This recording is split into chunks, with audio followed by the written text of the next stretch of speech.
Okay, what is going on, everyone? And welcome back to the Mets Weekly Podcast as we are live at this very moment on YouTube and on X to discuss the latest news and rumors all Mets off season long. But before we do that, I have to remind everyone to subscribe to the Mets Weekly YouTube channel for weekly episodes of our show on this very day, Monday night, at 7 p.m. Eastern Time regularly. For those of you watching or listening on playback, you want to join the conversation in the future, make sure to turn on those post notifications to know when we go live, as well as multiple different videos and clips and content that we like to put out through all off season long. For those of you in the live chat right now, we love reading your comments, your questions, your concerns, and everything that you have to say about the team at the very moment. If you feel like we are ignored, you're not being ignored. You're just being starred throughout the show, and we'll try to pull up as many as we can to keep the flow of the conversation going.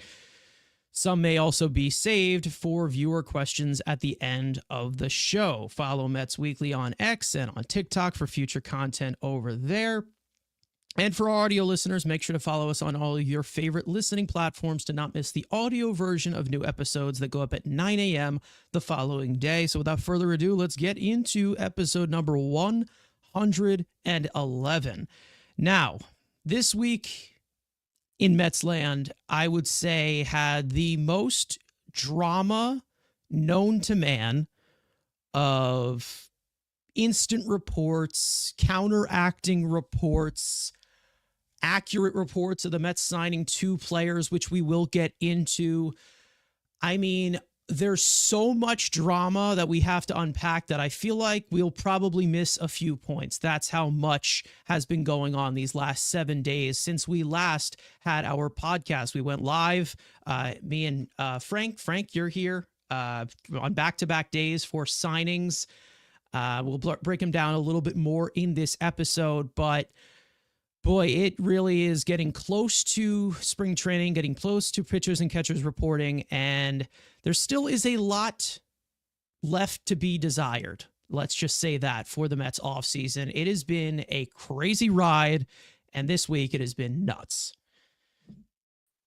Yeah, I mean, like you said, we were very busy this past week. We did 3 streams last week or something like that all together. But then, it was a busy week for the Mets. But then what's interesting is, after the Mets had made their moves, it was busy for the rest of Major League Baseball because, these past couple of days, I mean, we've seen some of the biggest dominoes in the free agent market fall. So, we're hoping that maybe the rest will follow, and then we'll kind of have the most important players all done and on the teams they're supposed to be. And then you could actually, like we say, preview things and have a better idea of where you're starting the year with. So we'll get into that in a little bit, but I just found it interesting that the Mets, they made some of their moves, and then, the rest of baseball made some other moves, and there's just kind of things moving everywhere.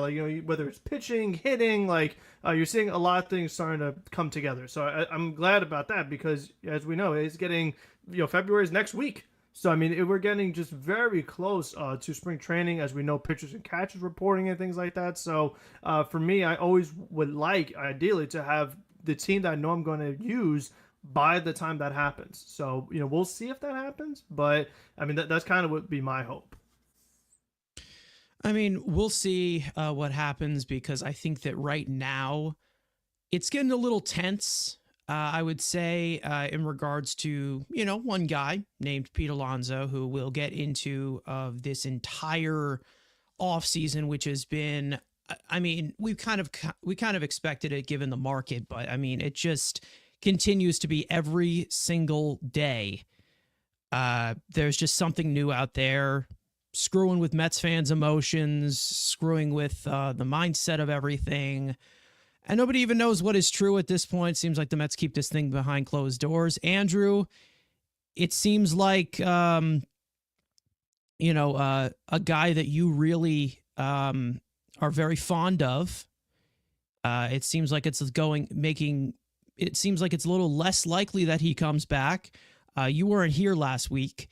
So, I mean, what's your feeling at this current moment? It really is just, I mean, it's wild. We continue to drag this thing on constantly. And I mean, when is this going to end? Who knows? When is this constantly this constant back and forth with everything. When is that going to end? Do you have any guesses as to where it will, or do you think this is just going to keep going? Yeah, this is far from over. I fear, but again, our favorite bridesmaid finally went out and actually got somebody. Paid him. Okay, everyone's overreacting to the term, which is right. The term's a little wrong, but it's shorter plus a year, which was fine. This thing with Alonso again, it's so insane that we're having all this constant back and forth with really no solidified competitors. Like, yes, you've heard, Toronto's in there. Are they really going to have the worst defensive infield with Bo Bichette, Vlad back at third, and Pete Alonso at first base? With Andres Gimenez, who's going to have to cover the whole infield defensively. Now that obviously they bring in Santander, which they can put in left or DH, so that really shouldn't provide it. The Giants continue to be, well, maybe they're interested on a shorter term AAV. Seattle, not happening. Again, they have now after the Donovan Solano, they got about $6 million to spend for the rest of the offseason, so they're not in the market. So again, we continue to say the same thing, and why, honestly, I feel even more confident that by mid-March, probably second week of spring training, there's going to be a pass, and I'm kind of to the point where I was with Soto, where I don't give a shit anymore until I see Passan put out, Alonso signs with blank. I don't care. I'm tired of this. Well, Martino is defending, and maybe is leaking from the Mets side, and obviously Heyman and Morosi, we'll see, are Boris guys. I'm at the point where, at this point, we could be sitting in mid-May. Well, maybe at this point. Mid-March, when spring training games start, you could see kind of like the JD Martinez notification of, it's back on a one-year deal for $25 million back with the Mets. I think that's probably where this is going.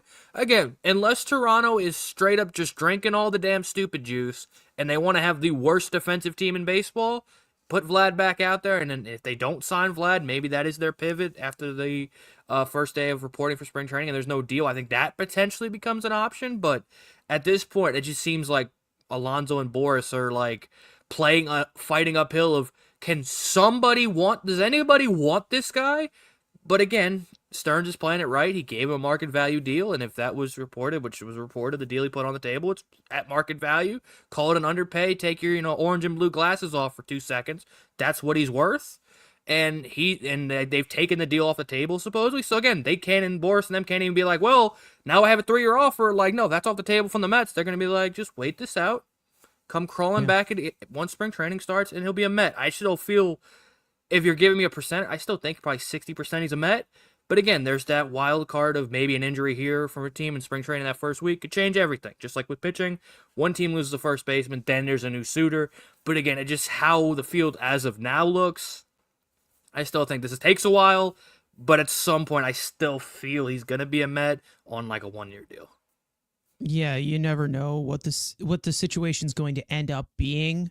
But as time continues to go, it seems like he has no choice. And I've talked about this multiple times, and I've said it multiple times, that the Mets, again, they're the only team that are going to value Pete Alonso to any, I don't know, this plus this compared to any other team in the majors, because it's been full on proven that they would, because a team would have signed him at this point. Somebody would have signed him.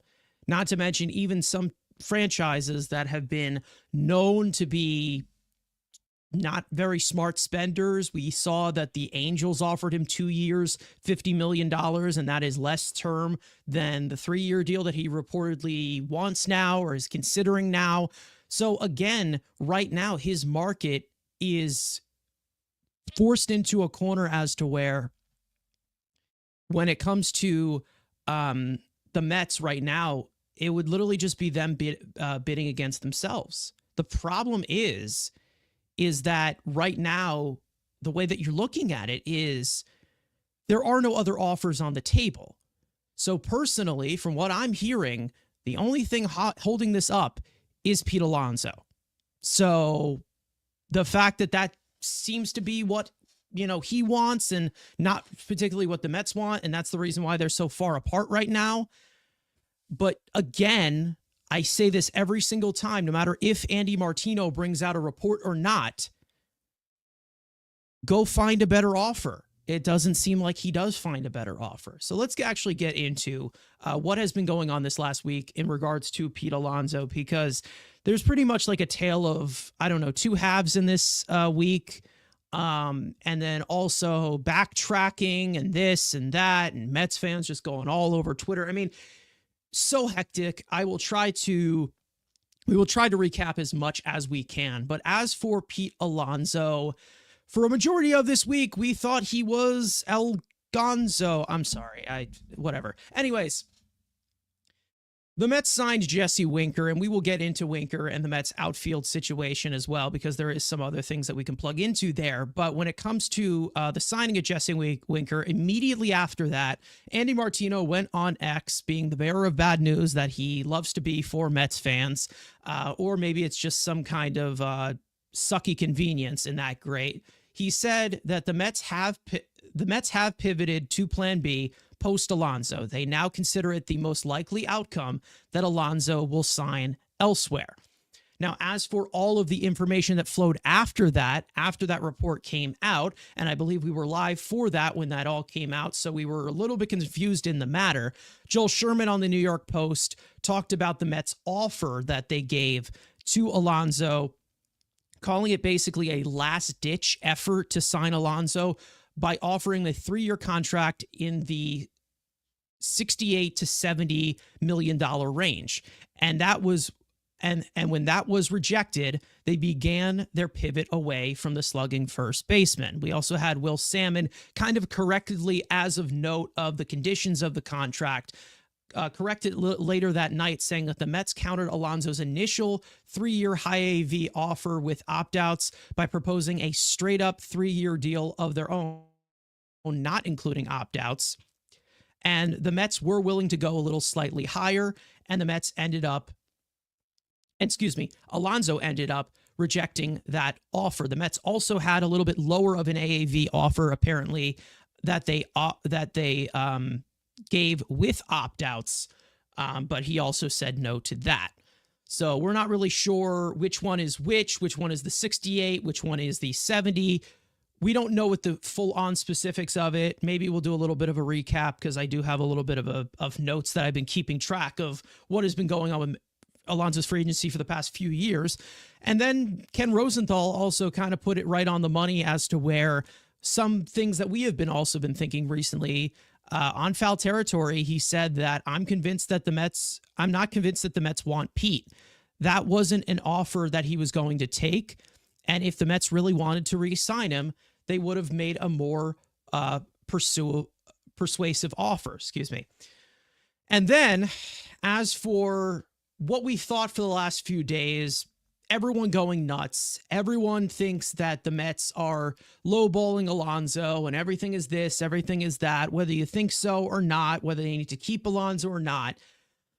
We did get, as we all thought that the Mets and Pete Alonso were pretty much done and it's all been radio silent, we did get a report earlier today, about in the morning, from Robert Murray, who's a baseball insider, on fansided.com, giving us a little bit of the sliver of hope, I would say.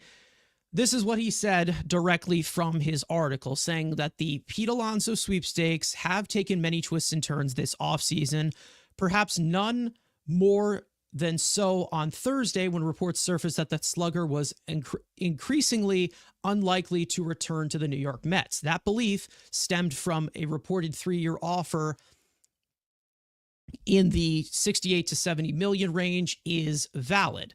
Then there was something else that was brought up right afterwards, saying that, but in the reality is that Alonso returning to the Mets is still on the table. The two sides have talked recently, and it's still clear that each side is the best fit for each other, which we've talked about many, many times before. And as for reverting off of Alonso, saying that if Alonso were to depart in free agency, the Mets have options internally to replace him, which we all have known that as a possibility. The team could slide Mark Vientos to third base and move one of their internal options to third base. Third base, slide Mark Vientos to first base. I believe that's a typo from the copy and paste. They could They could then use that money saved by not signing Alonso to, say, sign outfielder Jerickson Profar and or another player. So obviously Jesse Winker was signed. I'm not sure when this was possibly published at that current moment. We know that Anthony Santander seemed to be an option when Robert Murray posted this. He obviously signed like hours later afterwards. Now, forgive me if there's something that I am missing from here. I try to get as much of the information out there, but it has been very, very hectic, and it's been really, really tough to follow if you are covering this team. So here's my biggest takeaway from it is whether you have an opinion of keeping Alonso or not, committing whatever you want to commit to him, like Andrew said, which is more of the main fear, and I'm really hoping that they cut it off. It seemed like they did cut it off, but also Robert Murray's coming in here. Frank, I will go to you on this one. I personally believe that the only way that Alonso comes back to the Mets is if it happens in the middle of spring training. That's the only way that I feel like it happens. Maybe it changes, but from what I am hearing, from what we are constantly hearing over and over again of in and out and this team, they're far apart, they're this, they're that, they're pivoting, they're not pivoting. I don't see this settling anytime soon, and it's getting really, really annoying, not to mention, even if he were to sign in spring training, you also have that fear of maybe he's not going to be ready to go at any point. And we've talked about other players not having spring training, and it affects their performance. And I don't want another 2024 Alonso performance. I want an actual, steady performance from him as to where, 2022 or something like that. So Frank, I'll go to you. I mean, there's so many angles that you can go on with this because everything seems to be tying in with Alonso because it seems like nobody wants to take him or take the initiative to sign him. I don't even know anymore. I'm exhausted. I really am. It's been exhausting because, as you said, there's been so many twists and turns. He's not coming back to the Mets. Oh, he might. Oh, he's not. So it's been going back and forth. It depends who you're reading because everyone has something different to say, it feels like. But what I will say is I feel like the Santander to the Blue Jays, not only him going there, but also the contract that he got, in my opinion, increased the likelihood that the Mets could get Pete Alonso back because that whole dispute of Pete wants 3 years, 90, and the Mets weren't willing to go to that. Well, Santander had just about as good, probably even a better year than Pete Alonso, and he plays the outfield and DH mostly. Maybe he'll mainly DH, like Andrew was saying, but he got 5 years, $90 million. So it's like, why would the Mets give Pete 3 years, 90 if Santander got 5 years, 90? So I feel like the offer that the Mets originally gave him, like that 3 years, 70 or something like that, seems like we were saying before, market value. Like once again, it seems like a very fair deal. And that's something that we keep going back to. Even when Stearns wasn't here and he had that 7-year deal at like the 158 mark, we said based off first baseman, that is fair market value. So, a lot of people could say a lot of things, underpaid, lowballed, like all these different things. But when you look at it, all these offers the Mets have provided have been fair. If Pete Alonso's not accepting them, I mean, there's not much they really could do there. And like we keep talking about with the suitors going down, again, maybe the Blue Jays are in, maybe they're not as in now. He's not really going to have a choice. But you make a good point about the spring training thing because it is Scott Boras. I mean, that's where the possibilities of this going pretty deep into spring training increases. The fact that it is Boras, and he still has to deal with Bregman too. Like, I mean, does Boras have two of his main clients, waiting it out till in spring training to then decide where they're going? I mean, that would be pretty fascinating, but we've seen it before. So this wouldn't come to anyone as a big surprise. And you made a good point of like, we don't really want that though. Like, you want to know who you have. And again, especially like what we're talking about is for somebody like Vientos, I don't know what he's been doing during the offseason. Has he been practicing at third base? Has he been practicing at first base? A little bit of both, because who knows? He might go into spring training being like, oh, I'm going to be playing first base. And then they sign Alonso. He's like, oh, now I'm going back to third base, and now I got to do different work. Like it's just odd. I mean, again, I understand the whole saving money thing and fair market value and stuff like that, but it comes to a point where like I'm going to go back to what I was saying last week. Let me see your other options. Let me see your plan B. Because listen, I love Profar more than any of us, but I don't think Profar and Alonso is like that's not a good replacement in my opinion. Whether you're talking about defensively, offensively, like he's not what we need right now for this lineup. When we talk about protecting Juan Soto, before it used to be about protect Pete Alonso. Well, now it's about protect Juan Soto. So it's different the way the team is constructed right now. So for me, I mean, Profar would not get that job done. So I'll save a rant for the plan B to come in place.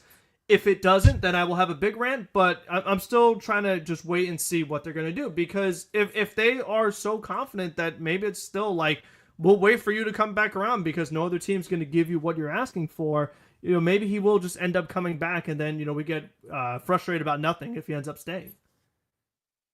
Yeah, I'm really tired of this continuing to drag on, because it seemed like it was holding up the Mets offseason, whether you liked it or not, and it wasn't really anything, because as of right now, I do believe that it's still a possibility that Alonso comes back because of process of elimination with his market.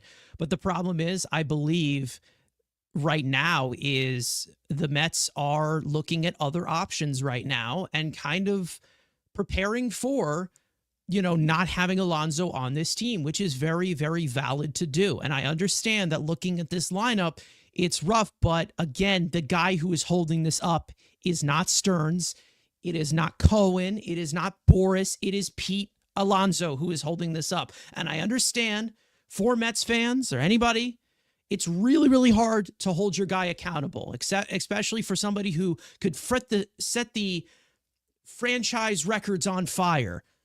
But again, when it comes to the entire timeline of this, there's been so many times where the Mets have offered to Pete Alonso a very fair deal given his market. Not to mention there is no other teams that have given him a offer close to that, whether it is in overall term, maybe some in AAV, but he wants a little bit longer of a deal. But again, there has not been a compromise whatsoever.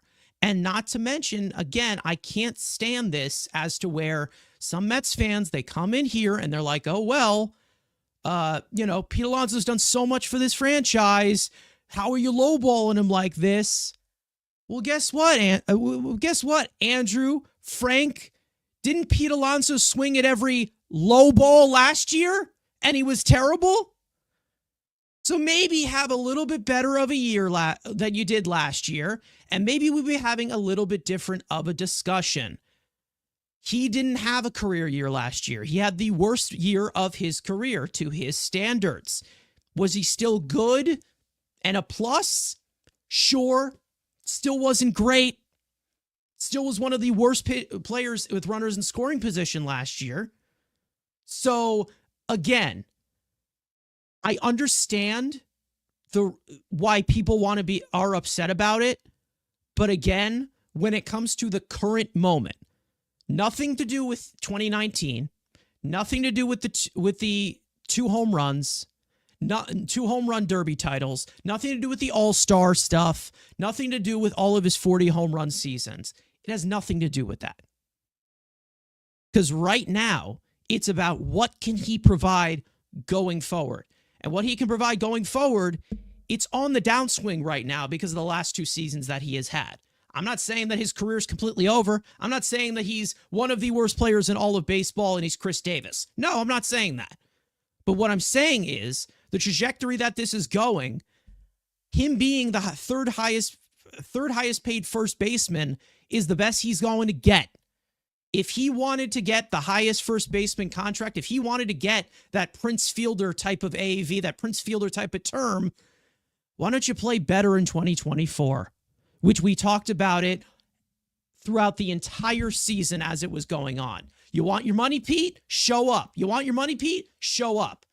One clutch homer in Milwaukee is not going to change a full-on sustained 162-game season, and it shouldn't. No emotion should be involved in this decision. And for some reason, it still is involved in some way because Stearns is the new guy here. Pete's been here for 6 years, and Stearns owes everything to Pete Alonso. No, he does not. If you guys want to, Andrew, I know I fired up a pistol there, but go ahead. Yeah, again, we understand everybody, the emotional. Again, I was in the chat yesterday. Think of all the polar children with the jerseys and the fatheads on the wall. And you would think, and let's even micro it to an extent. David Stearns is a Mets fan. So is Steve Cohen. And if David Stearns is evaluating him, obviously as an executive. No, he's a fake Mets fan. He's a fake Mets fan, Fake.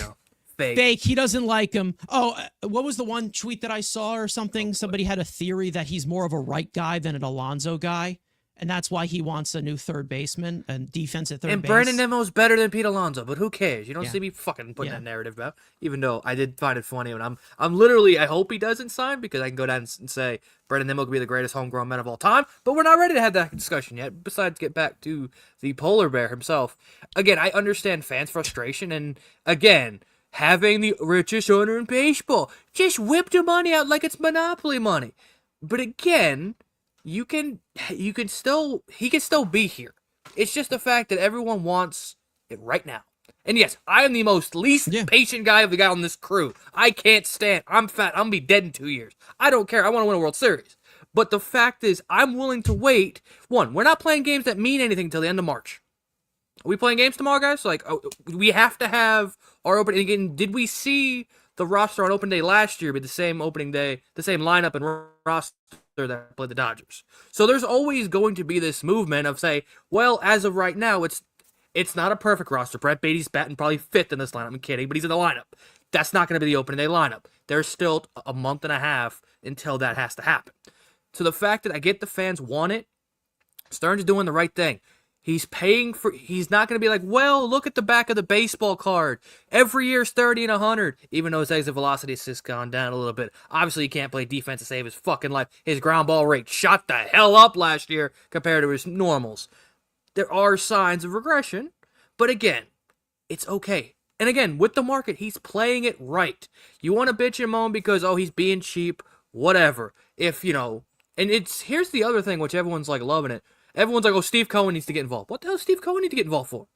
Oh, what? Because of the jersey sales? If he does, then I'll get pissed off. Exactly, I'll get that pissed too. if he does. Again. And not in the way that people think. Cohen can deal with Soto. Cohen only needs to be involved when it's going north of $200 million. This ain't $200 million. So let Steve Cohen do whatever the hell he does on his daily job, making bajillions of dollars to give and let the franchise spend. Let David Stearns do his job. And yes, you don't love it. Yeah, are there things I don't love about David Stearns? Yes. But I got to give him the benefit of the doubt. Will I troll him on this show and hopefully it backfires to make the Mets win like last year? I'll do it again every year. But again, I have trusted him to do the right thing. Will I come up and play? Yes. But to the point, calm down, patience. Again, it's not a virtue. Everyone hates to wait. Me importantly. But again, if he gets someone a deal we're looking at, it's a 1 year. Hell, what if you get him 1 year, JD Martinez, 1 year like $17 million? Nobody, let's say Vlad gets extended, which in our world's bad. Toronto extends Vlad. The Giants make a small move and wait for Eldridge the first. And we're sitting here midway through spring training, and he has to crawl back for 1 year, $25 million or $22 million. Like that's probably the end game where he wants to go. So again, everyone just take a breath. Get off Twitter. Get off TikTok, even though that's all gone. Go get a dog. Go get a job and relax. It's not on the App Store. It's back, but it's not on the App Store. So whatever, same thing. Well, if you have the app downloaded, I deleted that shit. Common sense. IG stories. Anyways, Dan coming in here saying the average for MLB players is $8 million per WAR. It's a little bit adjusted per positional, but yes. Pete's WAR was 2.6 times $8 million. That is a $20.8 million AAV. $70 million is over a $23 million AAV and is an overpayment. Exactly, right there. That's where he kind of ranks in there. That would make him the third highest paid first baseman. And again, if he had a year that was like, let's say 2022, we'd be having a different conversation. And for some reason, we're not. You know why? You know what that reason is? Because he was not great last year. He had the worst year of his career. Not great for your free agent market.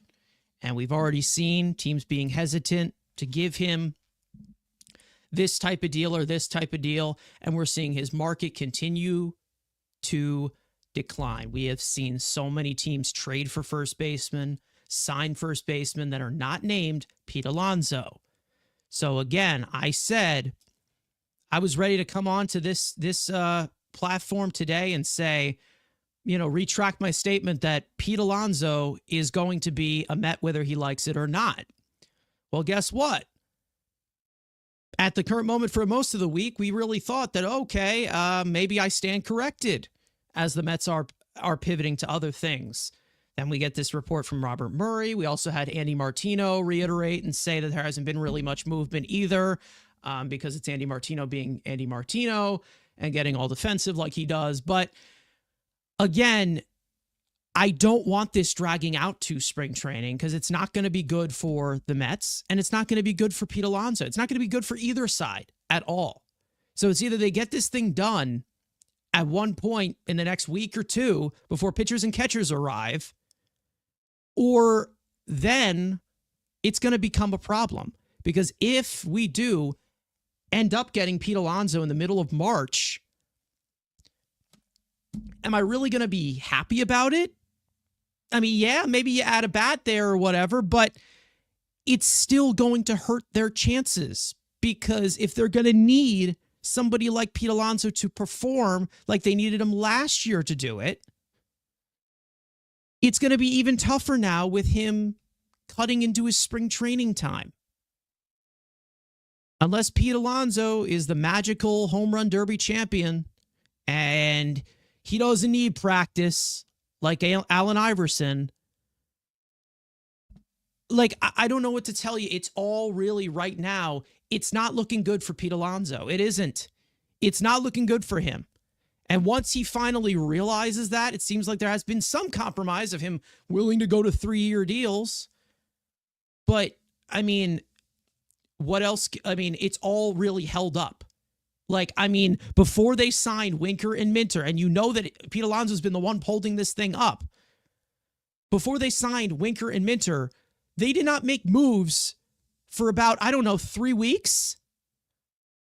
3 weeks, they didn't make a move. So, again, I'm not saying that the Mets have completely pivoted off of Alonso, but they are looking at other areas, and those areas that they're going to be adding are going to be dipping into the luxury tax. As of right now, they are about $47 million over the surcharge space, which is about $20 million over the payroll. So they're about $67 million over the $241 million that is the overall threshold. So again, I mean, right now, the Mets are making decisions based on what is best for the team. And if Pete Alonso is going to continue to hold that up, I don't know what to say anymore. Like, I understand that he would make this lineup better on paper, but like, the only thing that Pete Alonso is doing right now is hurting himself. That's it. That's all he is doing. Going into the comments section, I also Barnman,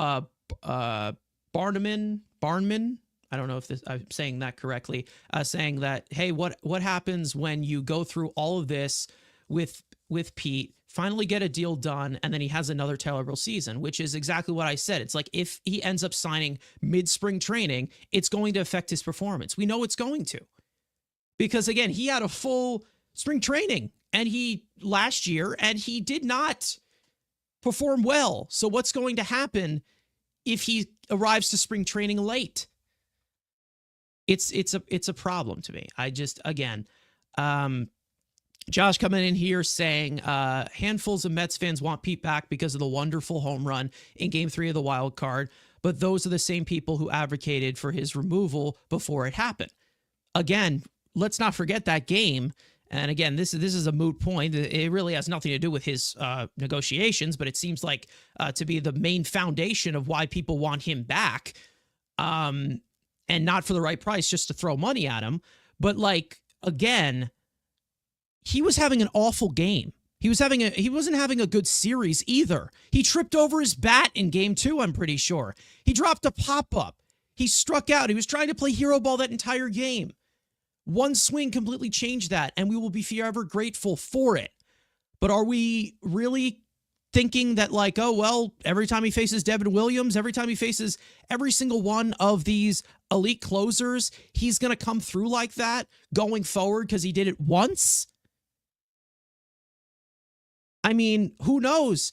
But the best way to give you evidence that he won't is that 2024, he was one of the worst players in all of baseball with runners in scoring position. So it's not like that one home run covers a lot of sins, all right? And again, that sent the team to the National League Division Series. Pete Alonso right now is thinking about himself. He ain't thinking about the team. Frank, I'll go to you if you want to continue. Yeah, I mean, that's kind of where I think this whole opt-out thing really gets out of control. It's like, we don't know because we just saw him have a walk year, so to speak. And I just don't think you want to be in a situation where every year is a walk year because it's just interesting to me is that, like, because if he did, like, let's say the Mets, I don't know, did do the deal with the opt-outs. Let's just say eventually they settle on that. And he has another bad year. Well, why would he opt out then if he played bad? You know what I mean? So that's kind of one of the things that I'm interested in is that, like, it's kind of, we talked about the other day with Minter and with Diaz too. It's like, well, if the Mets are scared of opt-outs that, oh, Pete's going to opt out, well, that means that he had a really good year. And look at how far the Mets got without, I mean, Richard's put right here, the team won in spite of Pete. Like, imagine how good the Mets could do with, like, Pete Alonso doing really good. Like, I mean, that's pretty interesting. I mean, it's going to be tough with the competition, particularly in the National League. But, just overall, like, that's kind of a good thing if he opts out because that means that he did really well. Especially if you offered him a fair deal based off market value and he, and then he tries to opt out looking for more than that. And, let's see what happens with Vlad because like we said, if Vlad is on the market, that's where teams are going to focus on. They're going to be looking more at Guerrero and not at Alonso. So it could work out. I mean, I understand why the Mets we don't want to do this at the same point, like do this dance every year, like the same thing, like, oh, where's Pete going to go this year? And then, oh, where's Pete going to go next year? We don't want to do this every year. I totally get that. Yeah. But at some point, like, we have to talk about, he's better than Brett Beatty. Like, so, like I said, until I see that plan B, if you're telling me it's Alonso or Beatty, if I have to pay a few million extra to keep Alonso, then have Beatty start, then you have to do that. I mean, I just think that's what it comes down to at the end. Yeah, I mean, right now it is looking like the overall offensive production, whether you're talking about it position for position or the overall just like struggle of things with, certain prospects that maybe you just don't want to give the reins to. I saw like some kind of talk about, in regards to third base with moving Vientos to first base, Luis Angel Acuna. He's not in that. I'm sorry. A 5'8" third baseman's just not going to happen. Okay. So for those of you who believe that that's going to happen, no. There's only a few instances where maybe that does happen regarding of the athlete they are, the arm that they have. Luis Angel Acuna does not have that type of pedigree or skill set. That's not happening. He's either a second baseman or maybe a shortstop in a pinch. So that's not going to happen. I think, again, when it comes to Brett Beatty and Vientos being in that equation, I want to take Brett Beatty out of this equation. We already know how I feel about Brett Beatty. I don't think he's a major league player, and I don't believe in him whatsoever, to be honest. I think that he is possibly one of the worst first-round picks I've ever seen the Mets make.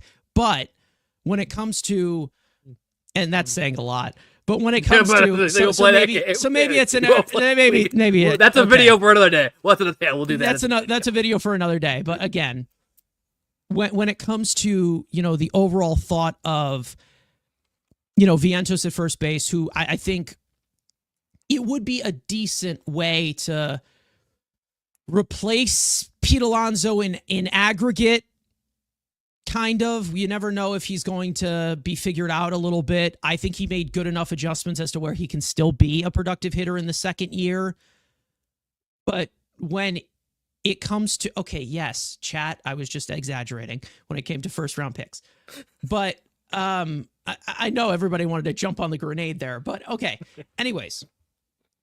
But when it comes to moving Vientos to first base, the problem that I think that a lot of people have in regards to, the third base situation. Yes, Bregman is out there, and it seems like he's not budging on those, a long-term deal. He still wants that. Who knows if he's going to get it? But I don't think it really is the concern of Brett Baty, because I feel like the Mets want to somehow utilize him in one way. But the problem here is Ronnie Mauricio's health.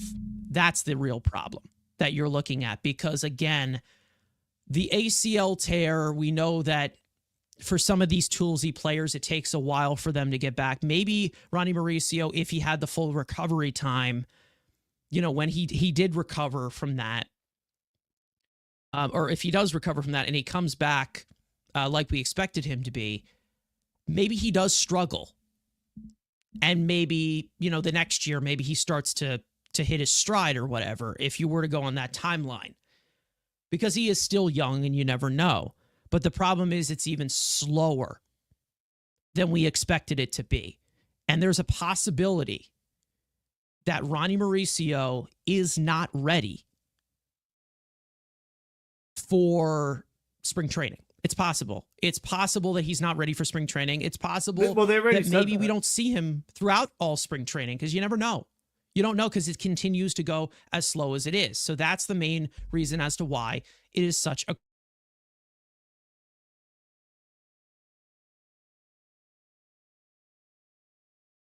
question mark. Then, did I just lag out? I don't know. A little bit. I lag out for you guys? I didn't know if it was me. All right. Yeah, but maybe you're there was back. Okay. Yeah. Maybe there was a thought of Arenado where the Mets wanted to upgrade defensively there. But, is there an Arenado trade? It seems like the Cardinals are motivated to do that. But, again, forming the roster in this way, do I want Brett Baty in the starting lineup? No, I don't. But again, like I said, it has been 3 weeks in between Minaya and Winker. Those two moves. About 3 weeks. 2.5 weeks, maybe, something like that. Or maybe I'm wrong. I'm not sure. You guys could, check the dates back. But I'm pretty sure it has been that many shows that we've done, because we do them every week, since those moves have made. I'm not trying to have this continue to hold up the Mets offseason. It just cannot happen.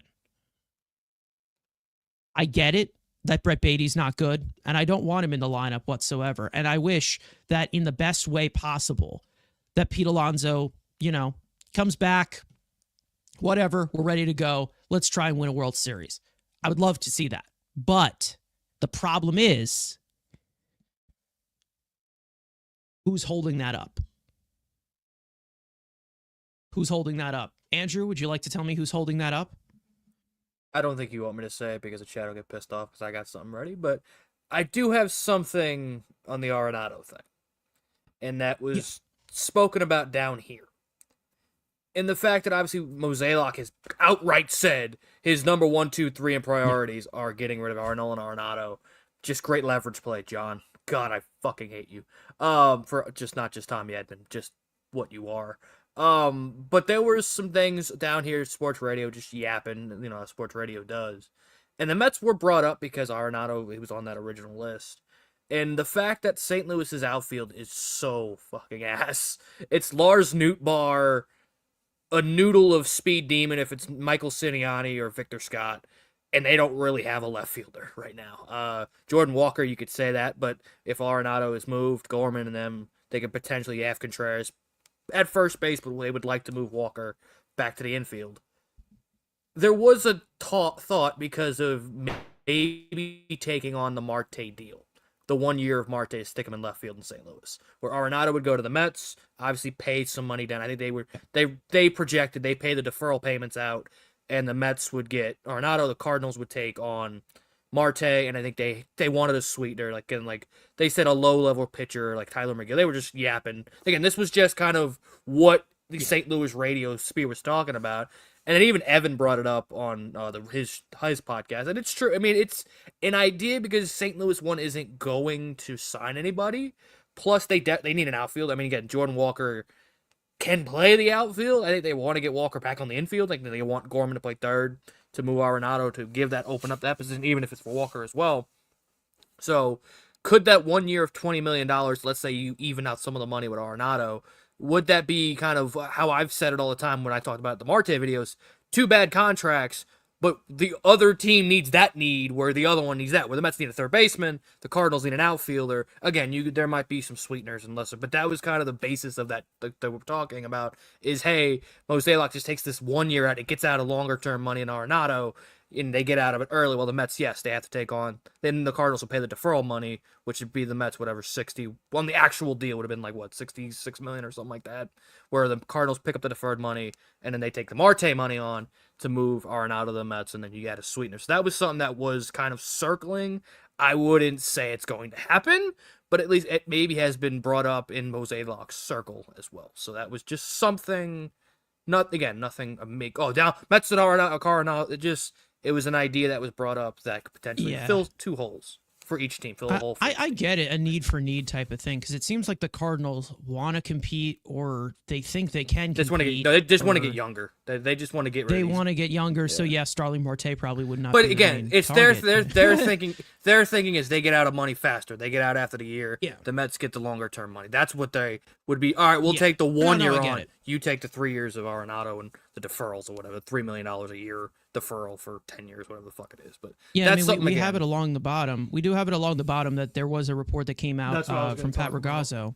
Yeah, that the Mets had Marte to Missouri deal. The Mets had a possible deal that would have sent during the winter meetings. They were talking to Kansas City about sending Starling Marte to Kansas City, taking on parts of the contract, and in exchange, the Mets also get Hunter Harvey, who is a pretty good reliever who I'm pretty sure they acquired at the deadline, right? Yep. He was bad and got hurt. From the Nationals. So, again, we all know the Nationals have developed some really good relievers, some really explosive relievers, so maybe that could have been a really good value deal. I'm actually upset that report came out, because that would have been awesome for me, personally. You all know how much I really want Starling Marte to be gone, and Hunter Harvey would have been a really good bullpen depth piece, and maybe they could elevate it in that way and, move some of these arms that have been inconsistent down the pecking order. And, but it just didn't happen in that regard. And we will talk about the Mets outfield in a second. But, when it comes to the whole thought of Pete Alonso, I saw somebody in the chat, I don't know who it was, but they said, just offer him 3 years, $75 million, take it or leave it. The problem with this, and it kind of gets misconstrued with Stearns being cheap and this is that. Yeah, that was one of it. Michael King, shout out to you. The problem with this, and I understand wanting to do it just to get it done so it doesn't carry off into spring training. And like we said, that fear. But there's also this thought of the Mets would literally just be outbidding themselves. Like they would legitimately just be bidding against themselves. And the problem is that he doesn't have any other offers. He does have no other offers. So the Mets, they kind of need to wait this out, because it's just stupid to just be like, okay, well, we want to get this done and let's do this, because I also think that the Mets are fine moving Mark Vientos to first base because Mark Vientos is a valuable part to this lineup. The thing is that it's all really about the frustration point of it, of the fact that it's taking as long as it is. And we've had a few bumps in the road of these reports too, which is making it a little bit rough. And then also there's this other element that we don't really talk about much. Richard coming in saying that the QO doesn't help Alonso either. It doesn't. It really does not help either, which also limits his market even more.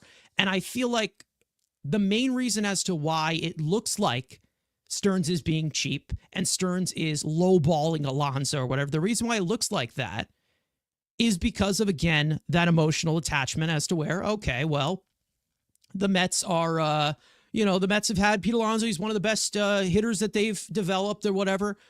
But again, if you don't want this conversation to be going on that the Mets are lowballing him, he should have had a better season in 2024.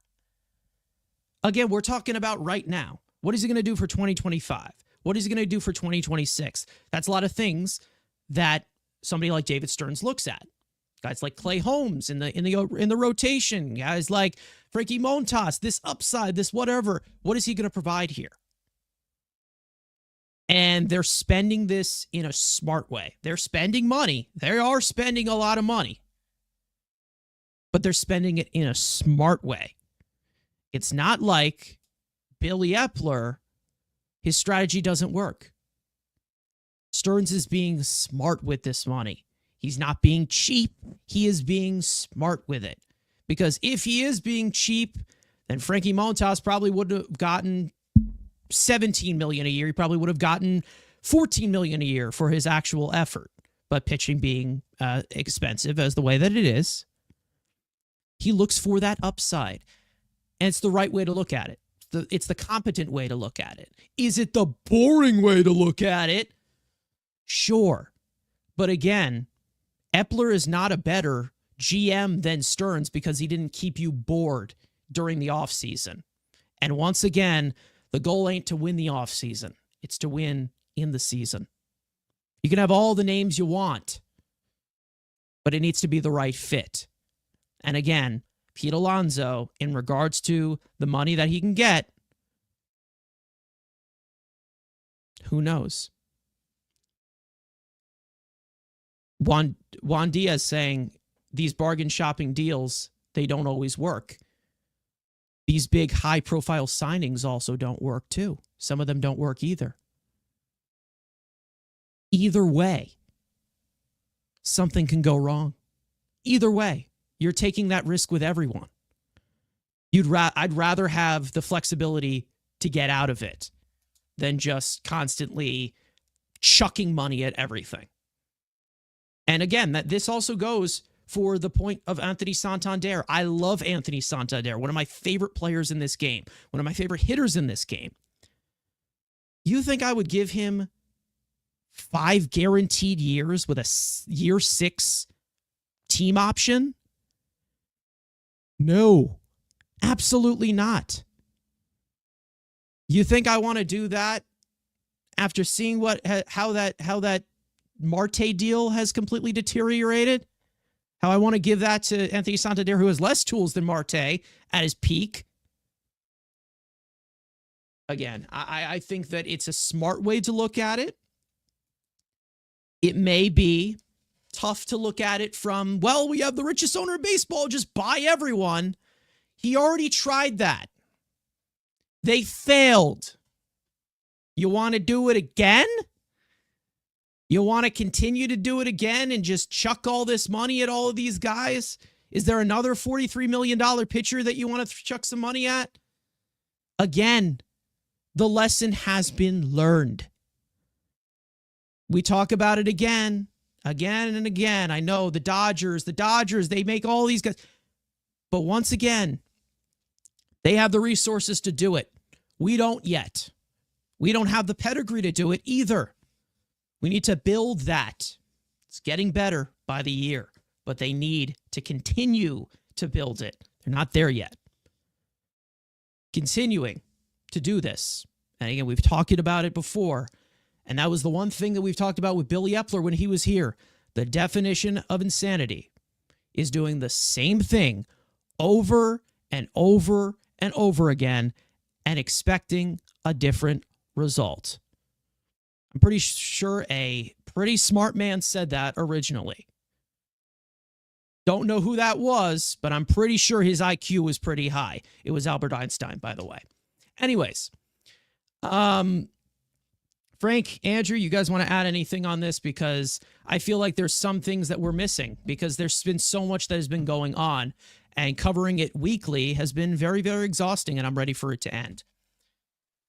Yeah, I mean, listen, I think in fairness to Stearns, his first year with the Mets, they're in the NLCS, and they did not win a playoff series with Billy Epler as the GM. And Billy Epler, like you said, had Jacob deGrom and had Max Scherzer and, like, you know, a younger Starling Marte with the newly signed Escobar and Canna and others. He had a batting title, McNeil, like all those things, and they couldn't beat the Padres. Yet this team with Jose Iglesias on a cheap contract and songs and grimaces, you know, they make it to the NLCS. So, you know, there's something to be said of, like you said, would fit. I mean, this team just fits better than that 2022 team did. And then the 2023 team, I mean, that team sucked, and there was injuries involved. But still, it's like, you know, his first year, they go to the NLCS, and they lost to a absolute juggernaut. You know what I mean? So I feel like, and like you said, it was the Dodgers where they're not there yet. So I feel like I do have to give him some faith because, like we talk about too, but Stearns also with the Brewers, who did not have the resource that Epler had, went further than the Mets. So, you know, he's just had this pedigree, this track record of, even though he hasn't won a World Series quite yet, they've been a lot more successful with the approach that he's taken. So, like we said, he's a calculated guy.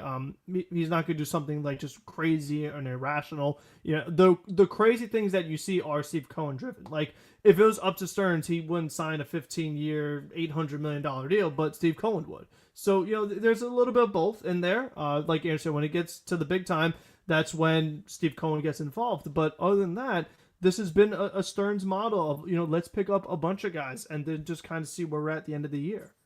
This is another thing that I want to put to bed. And listen, I mean no disrespect in this, because maybe it does look like this from the outside of how it's being a terrible approach, that it seems like he still thinks that he's in Milwaukee in regards to Stearns.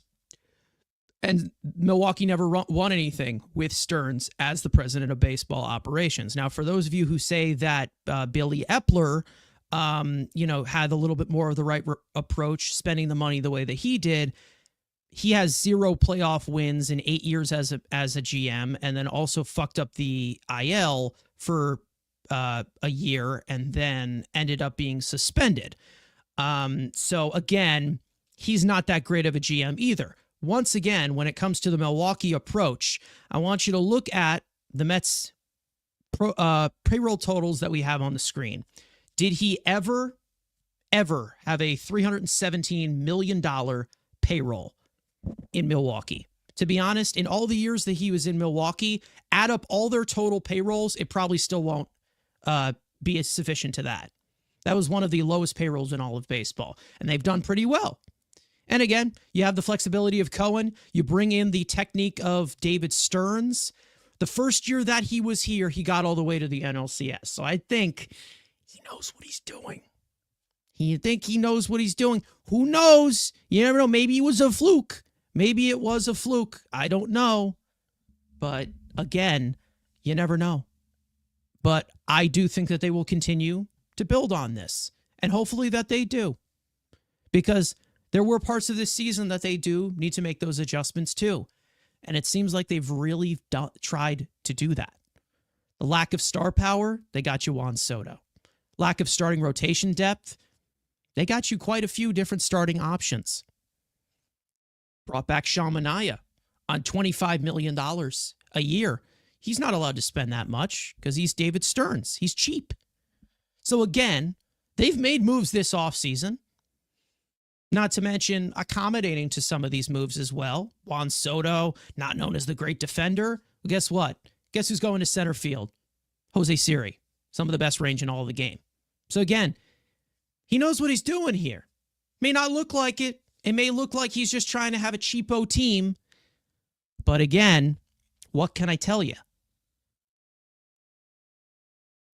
It seems like these types of techniques have worked. And again, most of the moves that he's made, he has the flexibility to pivot from them if he needs to.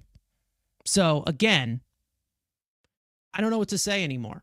If you want to tell me that he is just signing guys like it is in Milwaukee, Milwaukee doesn't even sign guys.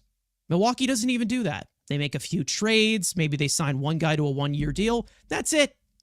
What has Milwaukee done recently with David Stearns leaving? They lost to the Mets, right? They lost to David Stearns with his home team.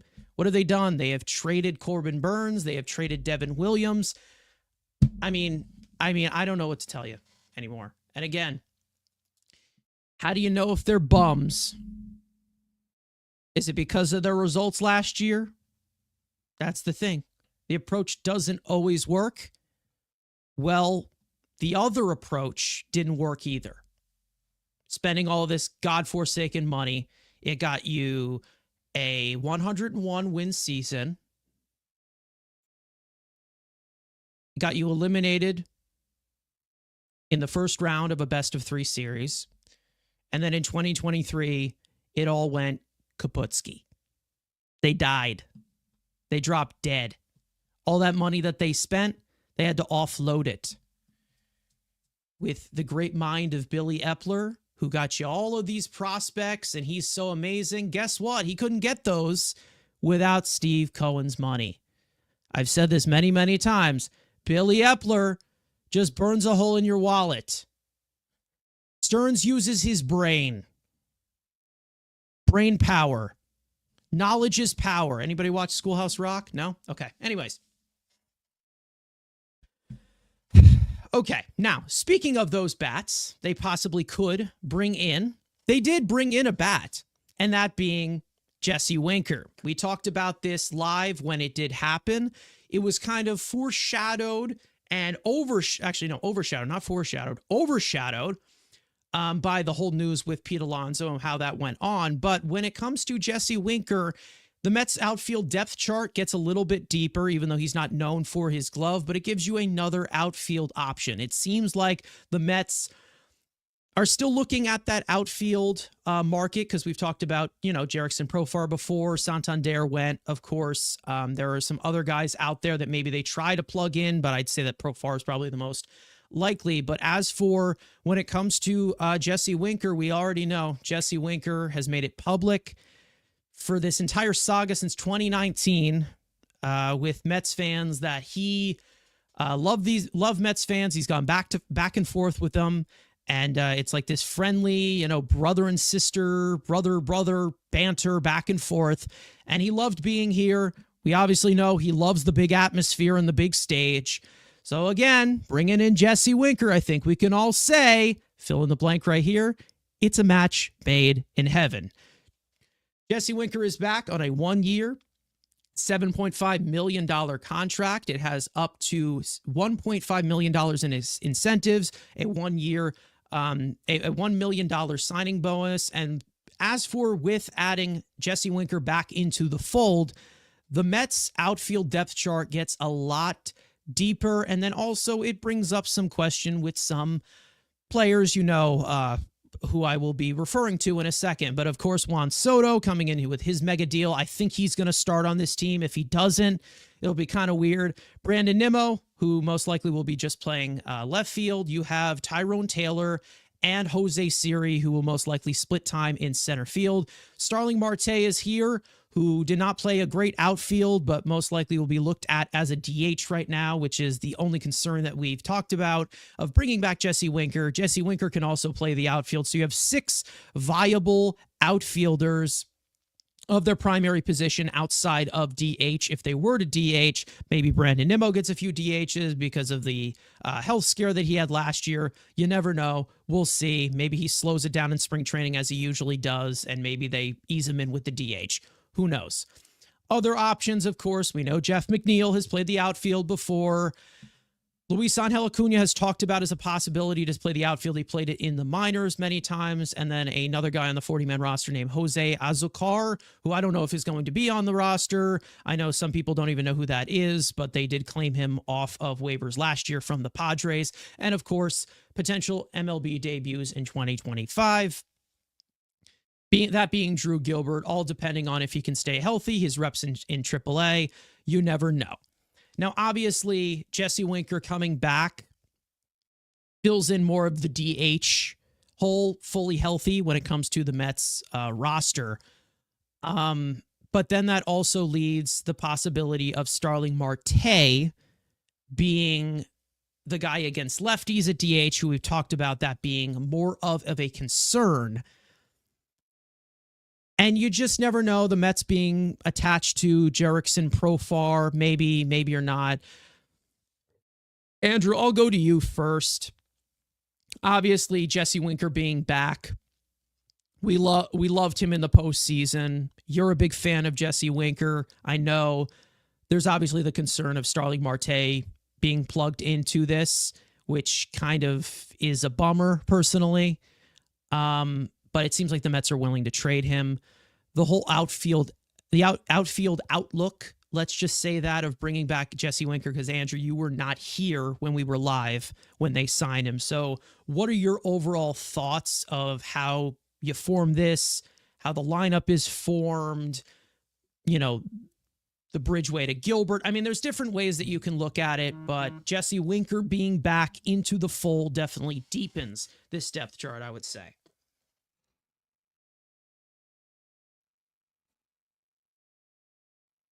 Andrew? Is he? Can he hear us? Yeah, I mean, I'm not sure. Yeah, okay. I think there's a delay there. Came out, obviously, Andy Martino wanted to be, like we said, you got good? I'm not sure if he's good. You hear me? You might have to switch cams. You might have to switch cams because you're lagging in and out. Yeah. All right. Anyways, Frank, I'll go to you in your regards to this one as we wait for Andrew. Apologies on that, guys. He'll be back. Yeah, what do you think?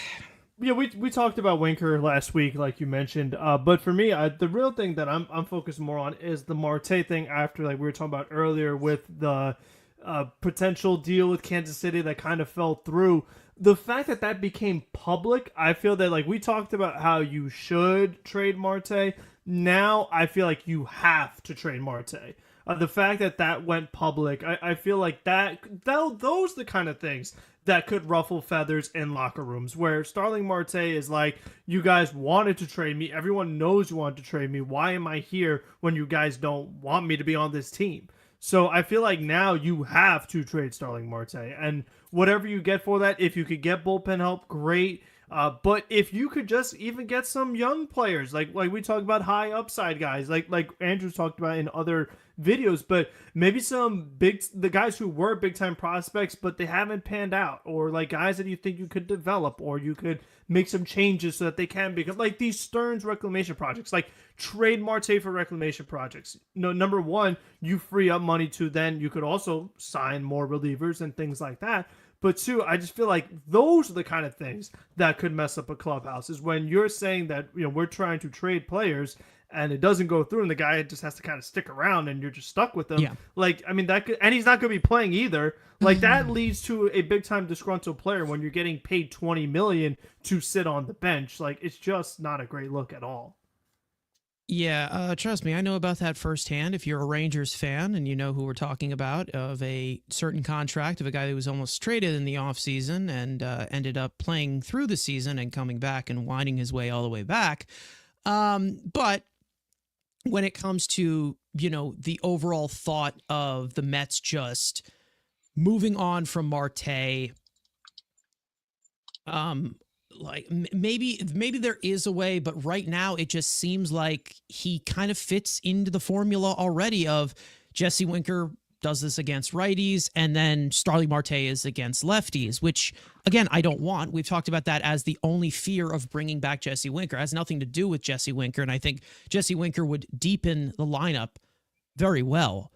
But again, it is seen as a platoon right now, and it's a very weak platoon. It really is a weak platoon when you look at it, because Jesse Winker does have a good hitting profile, gives you good quality of contact, doesn't have amazing power, but maybe at his best can give you 15 to 20, which, to be honest, it is good from the left side. He can give you a productive DH type of campaign. When it comes to Starling Marte from the right side, he can give you singles against left-handed pitching. That's what he's been able to do ever since he came back from that injury he sustained in the middle of the year. And then you also have the injury concern. So, he's playing half games and then he has the other half. Again, I just don't see the value here. And that's the main reason as to why I'm good with Jerickson Profar, because that probably would etch Marte out unless Marte is looking to play first base. I don't know. I just feel like you have to continue to make these moves as to where Starling Marte just gets completely put down, the food chain here. And it seems like they have enough outfielders as to where, I feel like when you look at this overall depth chart right now, you have enough outfielders as to where, Jeff McNeil most likely will be coming back. So it's not like it's not like I would love to get rid of him too. But, if you're looking at viable outfield options that have played it recently, McNeil, I don't think is a viable defensive outfielder given his arm, but in utility reasons, he's a better fit than Marte, who was one of the worst defensive outfielders of all last year, probably the worst. You have Winker there, who maybe plays left or right field or something. Siri and Tate, like, you have at least two guys for each position in a pinch. And that leaves out Starling Marte, which, again, from DHs, he would be the weakest DH out of anybody. That's just not the way I would field a championship roster that's going in that just signed Juan Soto. I feel like there's just a better way in order to do something like that. And I really, again, I just see it. It only makes sense that the Mets were to trade Starling Marte. And my only fear right now, like we always say, is that it's just going to be a platoon with him and Winker, which I don't want. I don't want. And I have more of a concern of that happening than, to be honest, Pete Alonso, whether he resigns or not. That's how big of a concern it is, because I personally think that Starling Marte doesn't really have much to offer anymore. For the value that you're paying him, and for what we've talked about with value, I don't see it. I really don't. I don't see it as something that can fit. I don't see something that can give you the bang for your buck or whatever. And on the last year of the deal, we've talked about it years ago of him being the Granderson deal, or being the Granderson. They traded Granderson in the last year of his contract. So if we want to continue that step of that, I would do it. And it seems like Frank just said, you kind of have to do it now that went out publicly. Unless you want to be the Rangers, right, Andrew? Andrew, you're back. So in regards to the outfield, I'll pop it up again of how you're feeling about this with Jesse Winker back in the fold. I know you're a big Jesse Winker fan, like I said. So, I mean, what are your thoughts overall on how the Mets are configuring this outfield that seems to be a little crowded right now? Yeah, I mean, you got two, you start from like a center and you move out. You got two guys that can go get it, because your corner positions are going to be, two guys who, well, one guy we know is not a great defender and he's league average, and Nemo, who's coming off a bad defensive year, obviously playing on one foot probably ain't going to be good for outfield defense. And then you bring Jesse Winker in again, who's another guy who's not the greatest defender, and then we all know Marte has deteriorated to just a body at this point. And he's not providing you any value besides singles, like you said. But again, like the fear we all had is, okay, we bring Winker back. Cool. Yes. In a pinch, could you put him in left field? Sure. On Juan Soto's day off, maybe you make Soto DH. You stick him in right because he has a great arm. But again, he's not a guy that we want in the outfield every day. So if he's the DH, and like you said, Starling Marte is still here. And again, you look around, and I keep saying, you look around the teams that are trying to win championships, they don't have the platoon DH. They have a DH. And again, we're going into another year where we're going with this platoon, and it's a worse platoon because, again, Starling Marte is a part of it. If you bring in Jurickson Profar, again, who's a solid defender, yes, and then you can make Winker, the righty. Is he going to maybe be the left-handed DH and play, the kind of revolving role? I think that could be more appealing. But again, like you said, Starling Marte needs to be off this roster. And again, they made it public. Hey, we want to get this guy to a better fit. I think that was what Salmon or Ragazzo, whoever the report came out is, let's get you a better fit. Well, both for Missouri teams, it's a good fit. Exactly. Send them to the fucking Midwest at this point. The Cardinals love veterans, so they fit perfectly in St. Louis. But again, it's fine because I love, it's a great vibes guy. Like you were saying, it's not about talent, it's about vibe. The locker room, it's a great locker room guy. We love clubhouse guys. Todd Frazier, gotta love him. He's got to bring him in. He's a great clubhouse guy.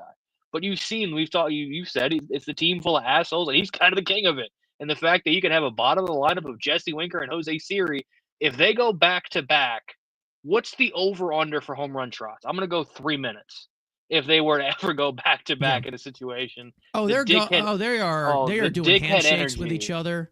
They are going to have insane handshakes. I think Winker will probably be batting like 6 or whatever, and series batting. You just never know. Those two, there's some attitude there. But I think that he really is at this point the odd man out. And listen, this is not the worst situation to have, because remember, the Mets had many DH options on this team in 2022, and because they seem to look at like Alvarez as a DH towards the end of the season, Vogelbach, Ruff, all of these other guys who were here. It seemed like they had a lot of DHs that don't provide that much flexibility. You look at this overall, we know that Soto, who is 26 years old, who knows if the defense gets better or not, Brandon Nimmo, who might be a little bit more limited as compared to the center fielder that we paid for 2 years ago. Tyrone Taylor's there. Jose Siri, both great athletes, both overall have really good range in, center field. Winker can play the outfield in a pinch, which is a little bit more flexibility in that regard. Then you get to Starling Marte, who is there were many times when the Mets lost games because of Starling Marte's defense. They have lost many runs extending the inning because of Starling Marte's defense. It doesn't seem like, again, to me, it doesn't seem like a player that David Stearns would want to keep on his team for 2025 going into a 36-year-old season, but it also looks like a contract that he doesn't seem to be able to get rid of, or at least cover part of. Because it seems like the last of these talks of it was during the winter meetings, and the deal fell through, which I would have been so happy if that happened. You have no idea, because Hunter Harvey is a solid arm, and then we would have been able to clear up a roster space for Starling Marte. And again, I understand how great, Starling Marte overall as a signing has been, but going forward, we've talked about this, going forward, same thing with Pete Alonso, going forward, the upside, there really isn't much there. Because I know I'm going to make this as a bet or guarantee you. I'm going to guarantee you this. And if I'm wrong, I'm wrong. You can clown me. I'm going to guarantee you this. Starling Marte, if he is on the roster still, and spring training starts, 100% we are going to get an injury notice from him on the first day of spring training. I know it's going to happen because, again, when we go into spring training and we go into, the first day, we always get this news of, who's hurt? They come into camp hurt. I 100% believe that Starling Marte is going to have some kind of a complication. There's going to be some kind of a report on that. I'm not hoping that it is. But again, in regards to his trade value, which is not much, if you can get a reliever in exchange for him and cover some of the contract, I'm not hoping that he's hurt because, again, the best Starling Marte is a great Starling Marte, a great impactful Starling Marte. But recently, we're not talking about a Starling Marte that is very impactful. In fact, we're talking about a Starling Marte that was a negative impact defensively and overall at the plate, where he just was one of the problems of these right-handed batters waving at sliders in the other batter's box. Maybe that does limit when he's facing just lefties, but you're going to pay him $20 million to do that? That just makes no sense to me. It just does not seem like an asset they would want to keep in any way. Anything that you guys want to add in regards to this outfield? Andrew, is there anything also before I shift it over to you? Ricardo coming in here, $5. Thank you so much. What's up, guys? What I wanted to know your thoughts on Ty France and Jorge Polanco as possible first base replacements. I mean, that probably would have gotten into the category of bringing in Carlos Santana, weeks ago. He obviously went to Cleveland. I think that Ty France is more of a spring training invite. Maybe it's like more in the department of what Luke Voigt got last year, the G-Man Choi type of thing in spring training. I'm not sure what that would necessarily look like because, again, like Ty France, if you're going to bring in another, right-handed bat, Jorge Polanco, he was awful last year, right? He was not good at all. Fucking horrific. He was terrible. Yeah. Again, I think that those are more of just like minor league depth signings, possibly for spring. Yeah. I don't see that happening because I do think that overall, when it comes to first base, it's Pete Alonso or they go internal. I think that's pretty much the look at it. Maybe there's a small possibility of Profar being in the mixture there because he can play many different positions. But Profar, I look at a little bit more as a bat as to where we're replacing Pete Alonso with Jerickson Profar. I just don't see that happening. I think Vientos is going to be your Pete Alonso replacement if he ends up going elsewhere. It's something to think about as maybe somebody who can make the team at a spring, but I just don't see that possibly happening. Yeah, I think Ty France is much more realistic than Jorge Polanco. It would be one of those things like we've talked about as like someone to give your younger players a push as like just another option because even though Ty France wasn't good this past year, he has had some good stretches in the past of being a very productive offensive player. So at least he's 30 compared to some of these other free agents who are 40 or close to 40 at the first base position that are remaining. So like you said, if it's on a minor, there's no such thing as a bad minor league deal. So, I mean, I could see that as a possibility, but like you said, it's really, if it's not Alonso right now, Vientos is the guy playing first. Yeah, I mean, you never know what is going to be because, again, you could have some concerns in regards to, pitchers figuring out Mark Vientos, and maybe that is somewhat of the concern, but Mark Vientos has earned, the right to be on the opening day lineup, if he is healthy. And, he's been relatively healthy recently. But when it comes to, the look of other types of bats, it would probably fall into that category of pieces that they would bring in for spring training, would be in AAA. If there is an injury, that probably is where Ty France is at. Because right now, Ty France, ever since that, 2022? Andrew, you know a little bit more about Ty France than me since he was more into Seattle. It's been rough for him. It has been rough. And he was kind of the scapegoat for this god-awful offense. I mean, Jorge Polanco was part as well, but he also was hurt. But when they fired the hitting coach, they DFA'd Ty France and kind of made him the scapegoat to an extent where it's like, well, we got to move somewhere, so let's just DFA Ty France. And, again, they also wanted to give Tyler Locklear a little bit of playing time and then sent him down right away and then obviously traded for Justin Turner. But, again, if it's – and we have a guy like Joey Meneses already in spring training. So, but again, if you can get him on kind of a minor league deal to have a competition, I guess, if you want to have it. I mean, if Vientos is going to not play first, sure. But again, like you said, if you can stash him in Syracuse, there's nothing wrong with that. You did it with G-Man Choi last year. You've done it with other guys, worse guys before. So if you're telling me he's just down in Syracuse in case of an emergency, which, in the past regimes have cared about, in case of emergencies. So again, it's a minor league deal. There's really nothing else. And Polanco, again, similar. And also two guys get him out of Seattle. Hitter's hell. I mean, maybe there's a little bit, but then Ty went to Cincinnati. I think he had like 2 good weeks, and then he kind of went back to what he was in Seattle. But again, it's interesting. Polanco, who's been a great player, and then just goes to Seattle and dies. But then you saw that with Teo a couple years ago, where it's like you take a good hitter, send him to Seattle, they suck, and then once they get out of Seattle, so that could be a buy low guy. But again, where is he playing? Like he's not a third. I don't see that baseman. as like the everyday first baseman. You bring this guy in, that's the guy that you replace Alonso with. I mean, the only other guy out there that I would see as a possibility, and I don't want it to be because he was on our list of guys to avoid. Anthony Rizzo's also still out there, which could be a possibility, but I don't think it's going to happen. And maybe he's one guy that does wait out in that way. Now, speaking of some other numbers in here, our guy Caution High Waves Ahead, one of our top donors in this chat. He is a very rich man. I don't know where he's getting this money from, but for some reason, he decided to spend that money on these 3 idiots on your screen. But anyways, thank you so much, Caution. Again, very generous. For those of you in here who want to donate, again, there's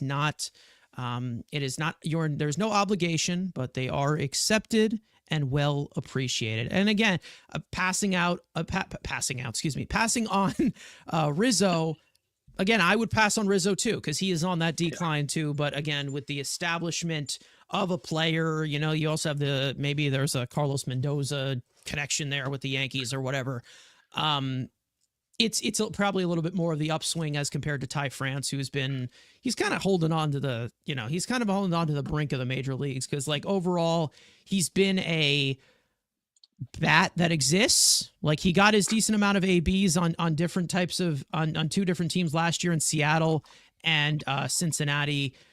He was average in Seattle, was not good as compared to his all-star self in like 2022 when he was really good. And then he was even worse in Cincinnati. And also just overall the power.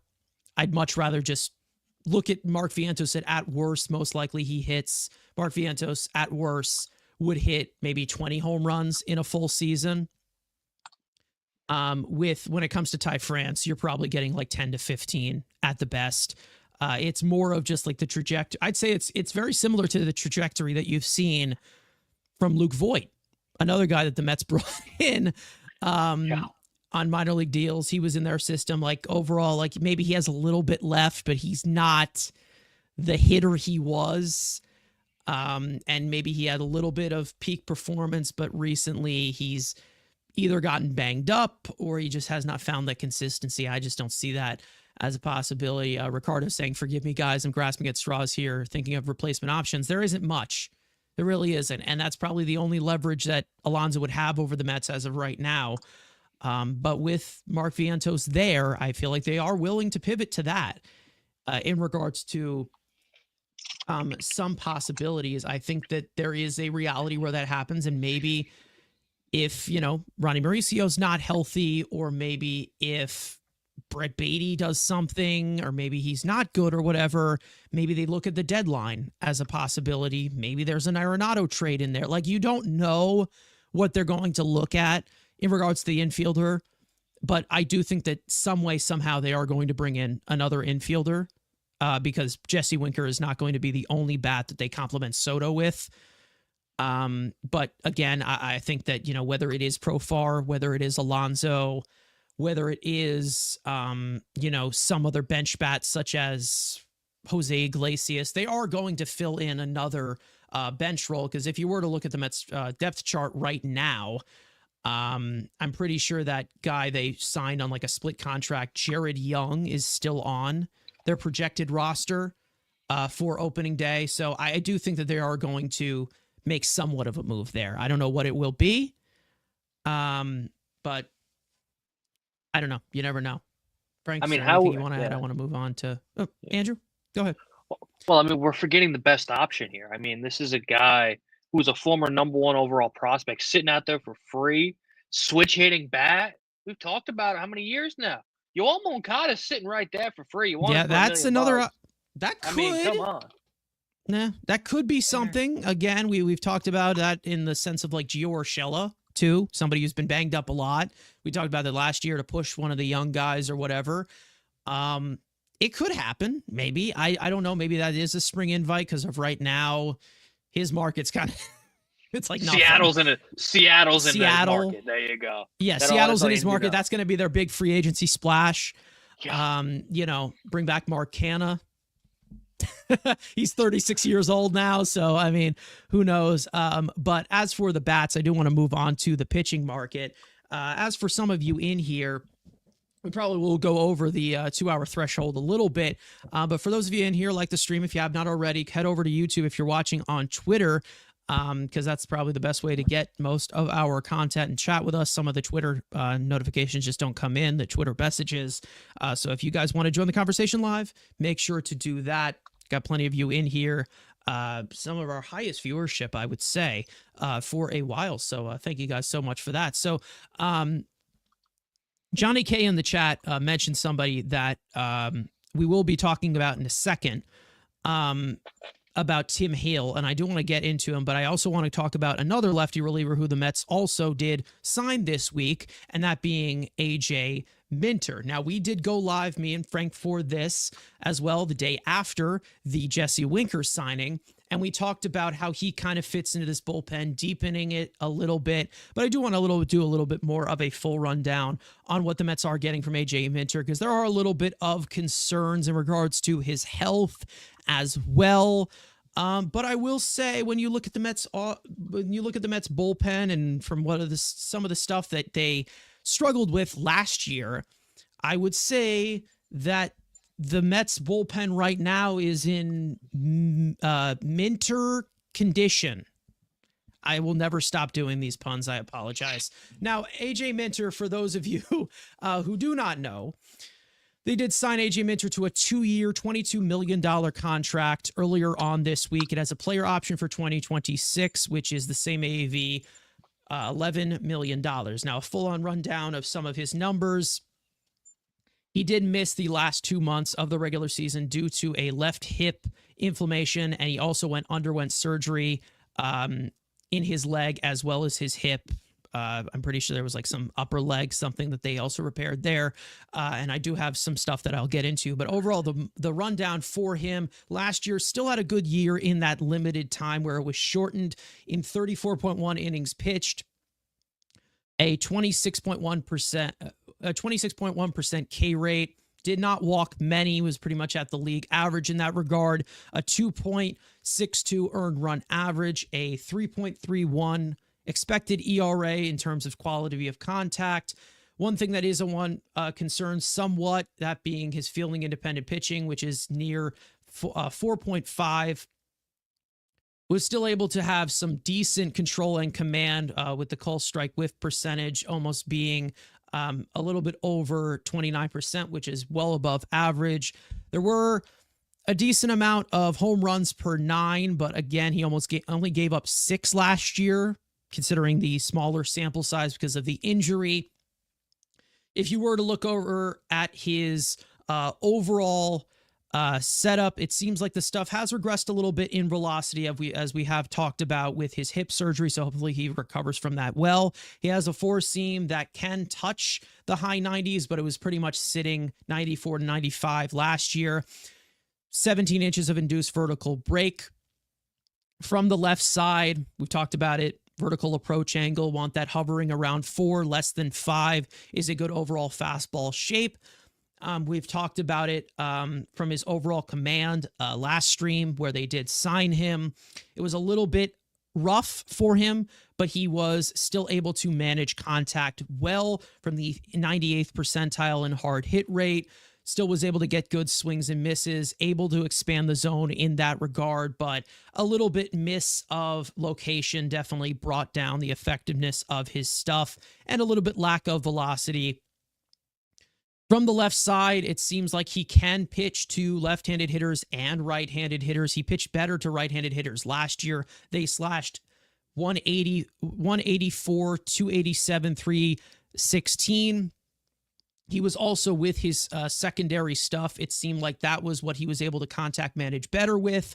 Of course, with a 259 expected weighted on base average quality of contact and a 34% whiff rate against his cutter, as well as a 215 expected weighted on base average, plus a 38.6% whiff rate against his changeup. So overall, the secondary stuff is really good, something that the Mets really, really need desperately. Guys who can expand the zone and do not walk batters, something that really fixes in to a guy like AJ Minter. So it is a really, really good add.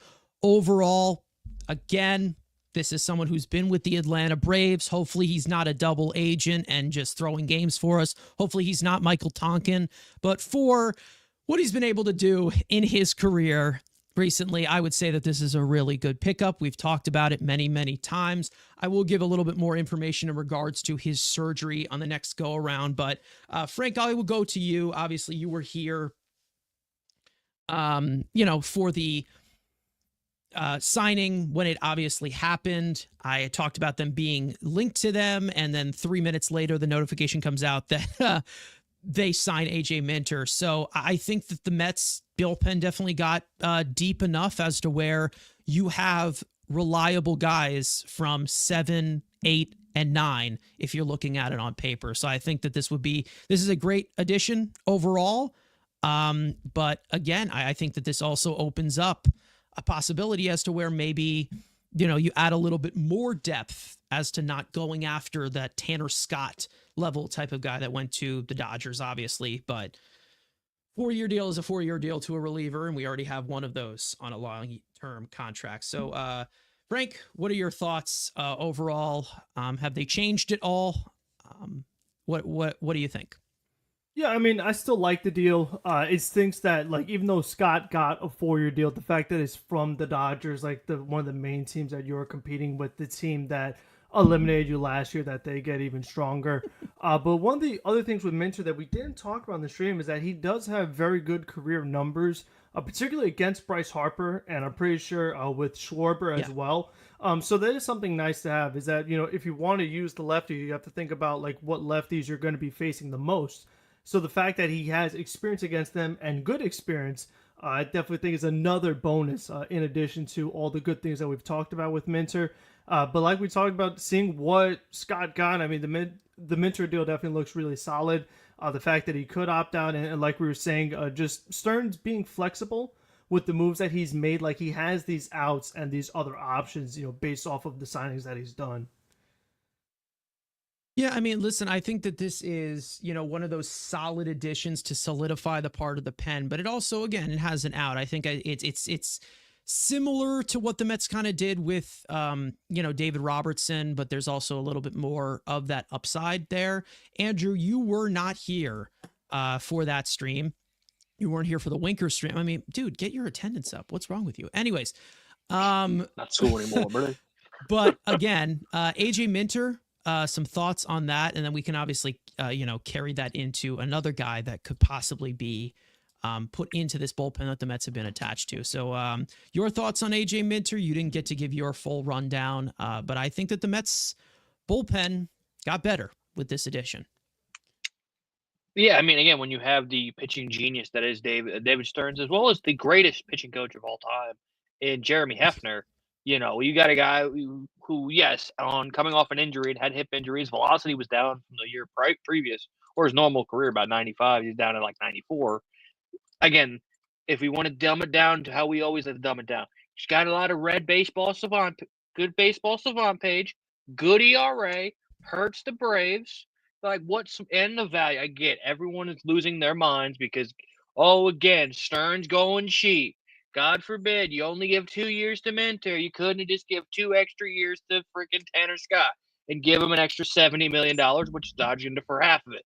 I mean, it's the right move. Again, he's 31. It's a reliever. You don't want to get crazy with term. Look at Billy Epler. Thanks for studying Edwin Diaz for half a decade. But, he's an opt-out. We'll see if he's even on the team next year. But to the extent Minter's fine, And he's not a strict lefty that, like, again, the Lugia where he only is good against lefties. He had last year good numbers against righties too. So he's a guy that you can put in high leverage, who can get both guys out. Like I said, Frankie has good numbers against Harper and Schwarber. Again, you're gonna have to beat those guys not just in the regular season, but you're gonna see them again in the postseason. And you weakening the Braves. And again, here's the fact that you think if you got a good player, when Braves fans were literally in the mentions of the past and tweet crying, and Braves content creators being like, it's a bad deal. So you got a good pitcher. Again, is it melted in my mind the first thing I saw when the notification comes up? Hey, look, it's Brandon Nimmo's bitch, because I keep thinking of that Mother's Day pinch hit walk-off homer. Yes. Is that what's going to be in my head when we sign AJ Mitch? And will that forever be? Yes. But again, you're getting a solid pitcher. Maybe he wanted to be a Met all along. Exactly. Throwing on Mother's Day with the pink bats. But again, we know with this pitching lab, you get him in here, maybe you get his velocity back up to 96. And again, it's a high leverage arm. I hope there's another. And the fact they didn't sign, Tanner Scott to close to $17-20 million, maybe there is still another $7 to $8 million reliever. Hopefully not the guy we're talking about next. We'll figure that out, but it still at least gives Stearns a little bit of flexibility to maybe get another. Not necessarily you have to pencil in as a high leverage arm, but again, kind of a static level or maybe a little bit better to add one more arm to the bullpen. Yeah, I mean, I think that this is one of those, relievers. Maybe it's catching lightning in a bottle, but it's also a guy who has the experience as to where he has built up a decent career. And again, it's not really that costly. If he is bad for 1 year, there's a strong possibility, that he comes back on that player option. But again, it's not that big of a risk as compared to somebody like Tanner Scott, who, again,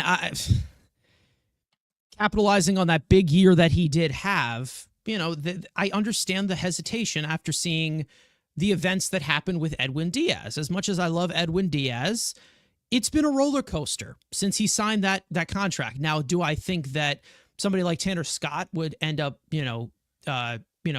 tearing up his knee during the World Baseball Classic? No, but it also just tells you the finickiness of relievers and how you can't commit to that. Not everybody is Mariano Rivera. Not everyone is Trevor Hoffman.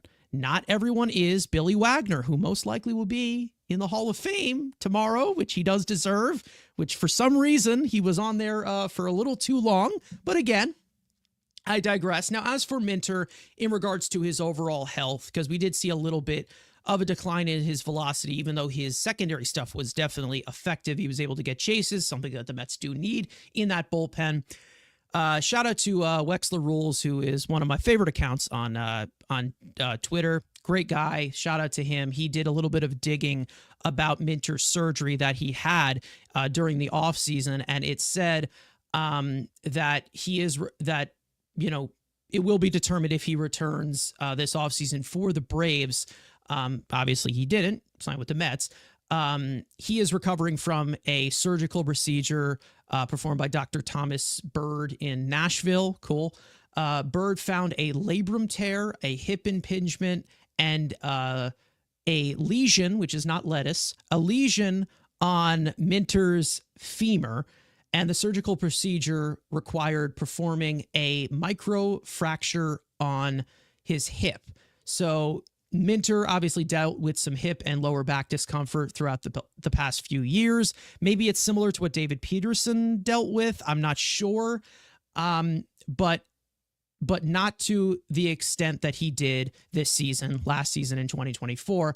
They said his average four-seam velocity dropped from 96.6 miles an hour to 95.8 miles an hour in 2023 to 94.5 miles an hour this year. The average dropped all the way down to 93.5 miles an hour during the 5 August appearances he made before having to opt for that surgery. So he is coming off of it, and hopefully there is something that is repaired there. Again, still injured the way that he was. He still put out a quality year. But again, the stability of his health is definitely going to be the main focus of this. And I do believe that if he is healthy, he's going to be a quality part of this bullpen. And hopefully, he can be maybe either the 7th inning guy or the eighth inning guy to get the bridge to Edwin Diaz, as to where it was tough to get those guys out there to get the bridge to Edwin Diaz last year, considering the key injuries they had to Brooks Raley and the key injury that they had to Dinel Nunez in the middle of the season. If there's anything else that you guys want to add in regards to AJ Minter, because I do want to talk about another lefty reliever that the Mets have been attached to, and it was reported early on in the week before they even signed Minter. So I do want to talk about him because I think it would be a pretty good fit looking at the roster right now. But anything else on AJ Minter you guys can add? No? Okay. Awesome. Moving along. Now, as for the Mets bullpen, I think that there's other moves that we think that they're going to make.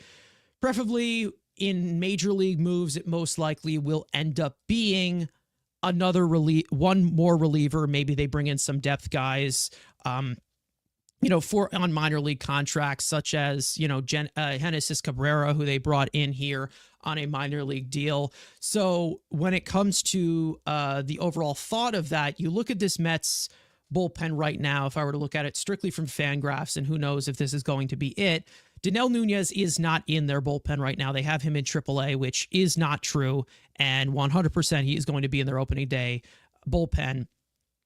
If that is not the case, then we're going to have an issue. AJ Minter is back in there. Edwin Diaz, of course. Jose Budo is in there as also a rotational depth piece. Reed Garrett will be in there. Sean Reed-Foley, depending on his health. If he's healthy, he's been a really good Met. Griffin Canning could be a possibility of, a Trevor Williams role maybe. But then there's also another guy in there named Danny Young, who was not great and was barely even used in the postseason. There was a guy that was used a lot in the postseason by the Yankees, and that being Tim Hill, who the Mets have been linked to over this past week, another left-handed reliever. And this report came from Tim Healy saying that the Mets have been interested in left-handed reliever Tim Hill. Per source, that came from Tim Healy, one of the Mets beat writers, saying that on Twitter. And when it comes to replacing somebody like Danny Young with somebody like Tim Hill, who has had a decent amount of success recently, he's known as the strict ground ball guy. And his ground ball rate, 68.1% last year, was in the 100th percentile. He's a barrel suppressor. Seems like he does well against specifically more left-handed hitters, which it seems like he would be a little bit more of a situational lefty to get that ground ball. Sinker, a low 90s sinker guy, has a fastball that has been actually more effective as his career has gone on. Of course, his slider was not of use last year because it seemed like it was just more strictly of them getting ground balls when they needed it when he was with the Yankees. He's not a big strikeout pitcher. But the one thing that I would say that jumps off the page, again, same thing goes that with Minter. He is a guy who can induce contact, keep the inning from expanding, which has been a huge problem going into the postseason for the Mets last year. Not to mention, he throws strikes, he manages contact, he knows how to locate with some plus command.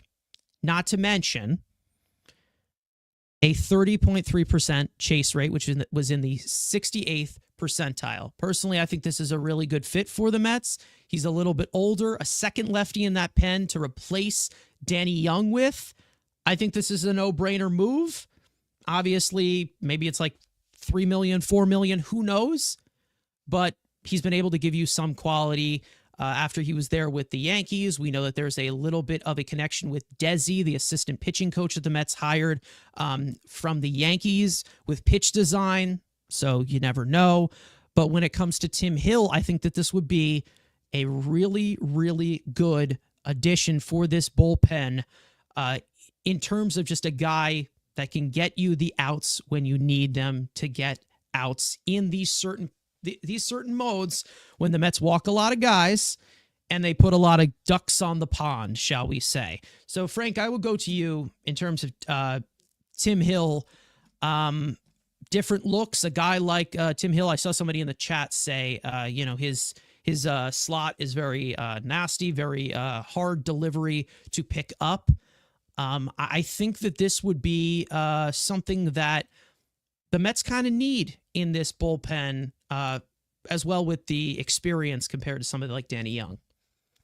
Yeah, I mean, it definitely would be a big change of what they have. It would really give them another option to utilize in specific matchups. What I like the most is that ground ball rate, the 100th percentile. Tim Hill is someone that, because his walks were down quite a bit with the Yankees, it would be nice if he's someone you could bring in when you're looking for a double play. You have some runners on base. Maybe you try to get an extra inning out of Manaea. Leadoff man gets on. You go to Tim Hill and try to get a double play, get out of some big jams. That would be huge. And like you said, having a second lefty would be really nice, because then it gives you more possibilities for Minter. That Minter could be more of a setup man or something like that, because you don't need him to be strictly facing lefties.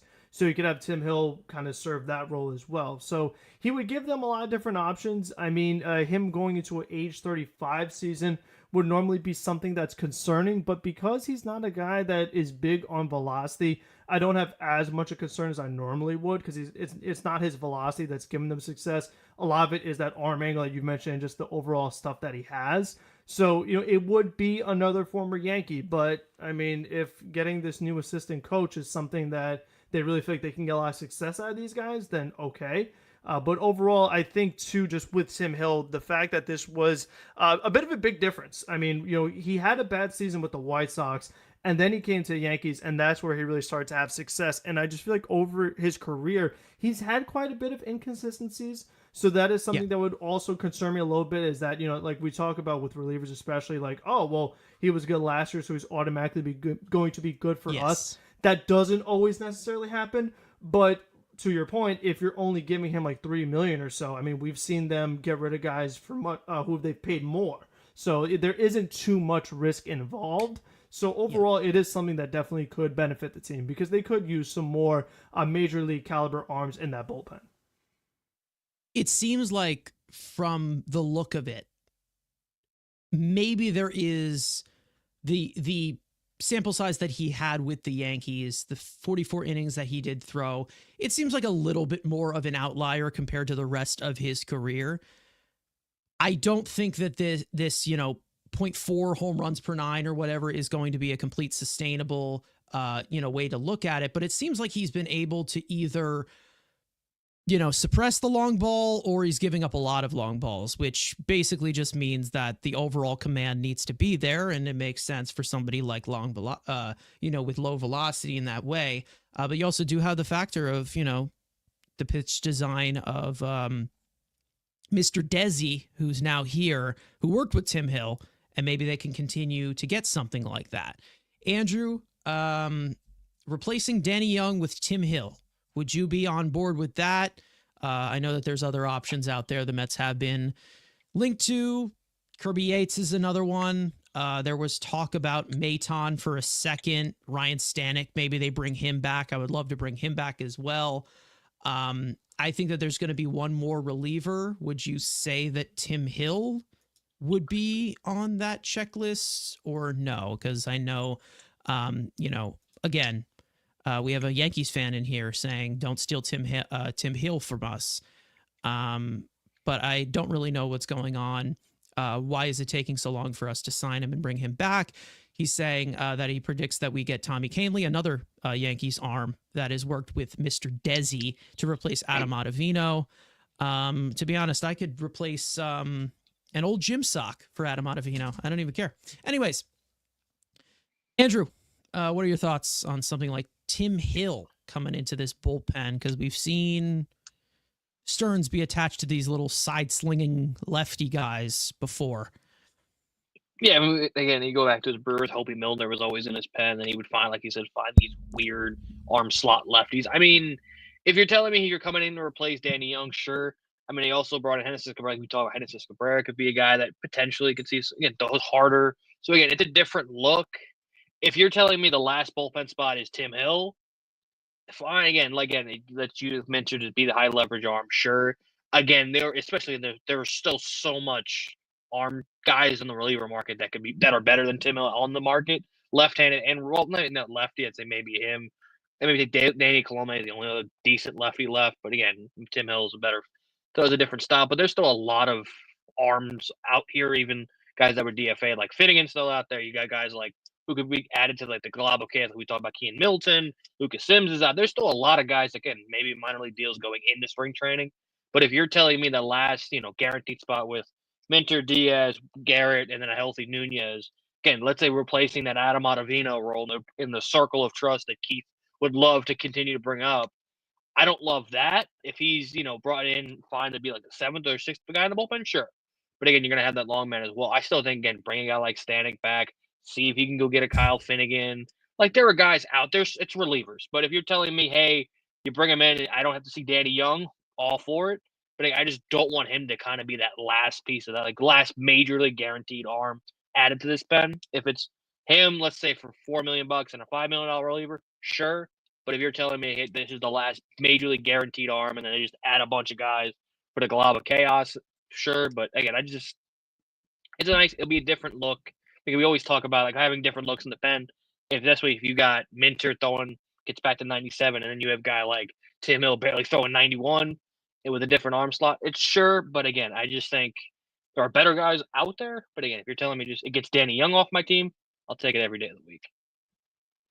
Yeah, I'm actually surprised that Danny Young is still with the organization. I'm not going to lie. I mean, Alex Young was the other lefty who's not related to Danny Young. I don't know. Maybe they know each other. But when it comes to, Danny Young and, Alex Young, he just signed with the Reds today, like you just said, the team that we actually, I think, claimed him from. So, but anyways, going back to, bringing in these types of guys in the bullpen, again, he probably would be in that second unit, but to make it a very strong second unit as to where it's someone who can give you something and he can induce these ground balls. He can be a contact manager. If, let's say, you bring in Tim Hill, then they address the rest of the bullpen, because again, right now you have a lot of bullpen arms that are expected to maybe be on the opening day roster, but also could start. So you do get a little bit of that length as well. So maybe they don't really need to bring in another high profile arm. It's all just more of, let's see what is out there. Let's build the depth. Let's see that. I think that Tim Hill kind of fits that of, this guy, he's been sturdy enough as to where he could be a matchup guy, get you a ground ball, contact manage. He's familiar with some of the guys in the organization from where he was with the Yankees. The Mets have a few of those guys coming in 2025. And the problem with this that I only face here is you do have a little bit of a lack of strikeout guys in this pen, as to where you don't have a guy who can just blow by guys aside from Edwin Diaz, which we've talked about before. And I think that's probably the only concern. But again, a guy like Tim Hill who knows how to expand the zone, I think that would be a solid add to be the second lefty behind a guy like Minter. But when it comes to Stanek, I'd bring him back. Maton, no, I don't want Phil Maton back. Maybe on a minor league deal, but nothing that crazy. Kirby Yates, I have concerns with. I'm not really full on head on having that. But if they were to bring him in, that's fine. But again, I think from matchup wise, this would be a really good addition for the bullpen. But again, like Andrew just said, there's other guys out there. But when it comes to lefties available, the Mets probably got the second best one, right? Second best one behind Tanner Scott. It's a little bit of a fall off after that, as to where it's like, okay, you're bringing in some of this upside. There's these guys who were good at one point, or maybe they've struggled a little bit. There's some there. But from the left-handed side, we have seen Stearns go after a lot of these guys. I'm pretty sure was the only reliever he gave a multi-year deal a lefty in Milwaukee or something? Was it a lefty? I forget who that was. Who was it? No, that's a good question. Now you're Was gonna. it Suter? Yeah, Suter. Brent Suter. That Might probably have be been the Suter. guess. So yeah, again, that's something that we've seen from him in Milwaukee. And I listen. I know it's hard because like from what he did in Milwaukee, that's not a big market team, and we should spend like big boys. But I'm just saying, it's something that could be in the cards as to bringing in another lefty, because I think once again, Danny Young, very, very expendable, very, very replaceable. Especially with we saw the value of him on their postseason roster last year. He was on their postseason roster. I don't think he pitched like at all until like a mop-up game against the Dodgers. So again, it doesn't seem like somebody that they were going to full on head on use. I just want to make this bullpen deeper and not have guys who are not going to pitch come postseason time if that does happen. But like, again, like I don't want the Max Kranick. I don't want the Adam Ottavino who doesn't get used at all. I would like to have a deep enough bullpen, and not having a deep enough bullpen against a Dodgers very deep bullpen. That was one of the factors as to why they lost that series. It wasn't just, just the star power or the deep lineup. It was just the overall depth of that team. They were pumping out relievers like crazy. I would like to have viable options from all angles, not just from, high profile, but from low profile as well, of guys who can go multiple innings, guys who can get you ground balls, guys who can get you strikeouts, and then bringing that bridge to your closer, your featured reliever being Edwin Diaz, if that makes so much sense. So anything else you guys want to add? We'll get into some questions in the chat as well. But I think that when it comes to this bullpen, we'll see how they do fill this thing out. I'm actually excited to see how they do approach this and how they kind of line this up, because I think we talked about this last stream when we talked about the Minter signing. There are a lot, and I mean a lot, of high-profile guys who will be on the free agent market next year. So we'll see how they do line this thing up. Do they bring in another 2-year deal? Is there another 1-year deal? Is there another minor league deal? We've seen Stearns really do well with the depth, something that the previous guy completely ignored. So it's a breath of fresh air as to where bringing in these guys of actual high upside. Some of them don't work, but we'll see how they fit in come spring training, because there are a few bullpen spots that maybe are open come spring. You never know. Now, as for some people in this chat, we will run through some other things that are on the docket, as some Mets fans have had some thoughts throughout the chat. One thing that was brought in by Ramon earlier, saying, if we sign Profar, can he play center field? Probably not, but he also can provide a lot of other different positions too, but it probably won't be center field. But I think that the workload of Siri, Taylor, maybe the formula shows where Drew Gilbert gets in here. I think they're pretty much set there. In the corners, it's a little bit spotty in terms of health, in terms of production there, which Profar can give you. But I think just deepening the lineup with Profar is probably the main reason as to why they're looking at him. And I've talked about it with Profar many, many times. It seems like a guy that David Stearns would gush over. Like he would love a guy like Jerickson Profar, that type of Swiss Army knife, high contact rates, disciplined hitter.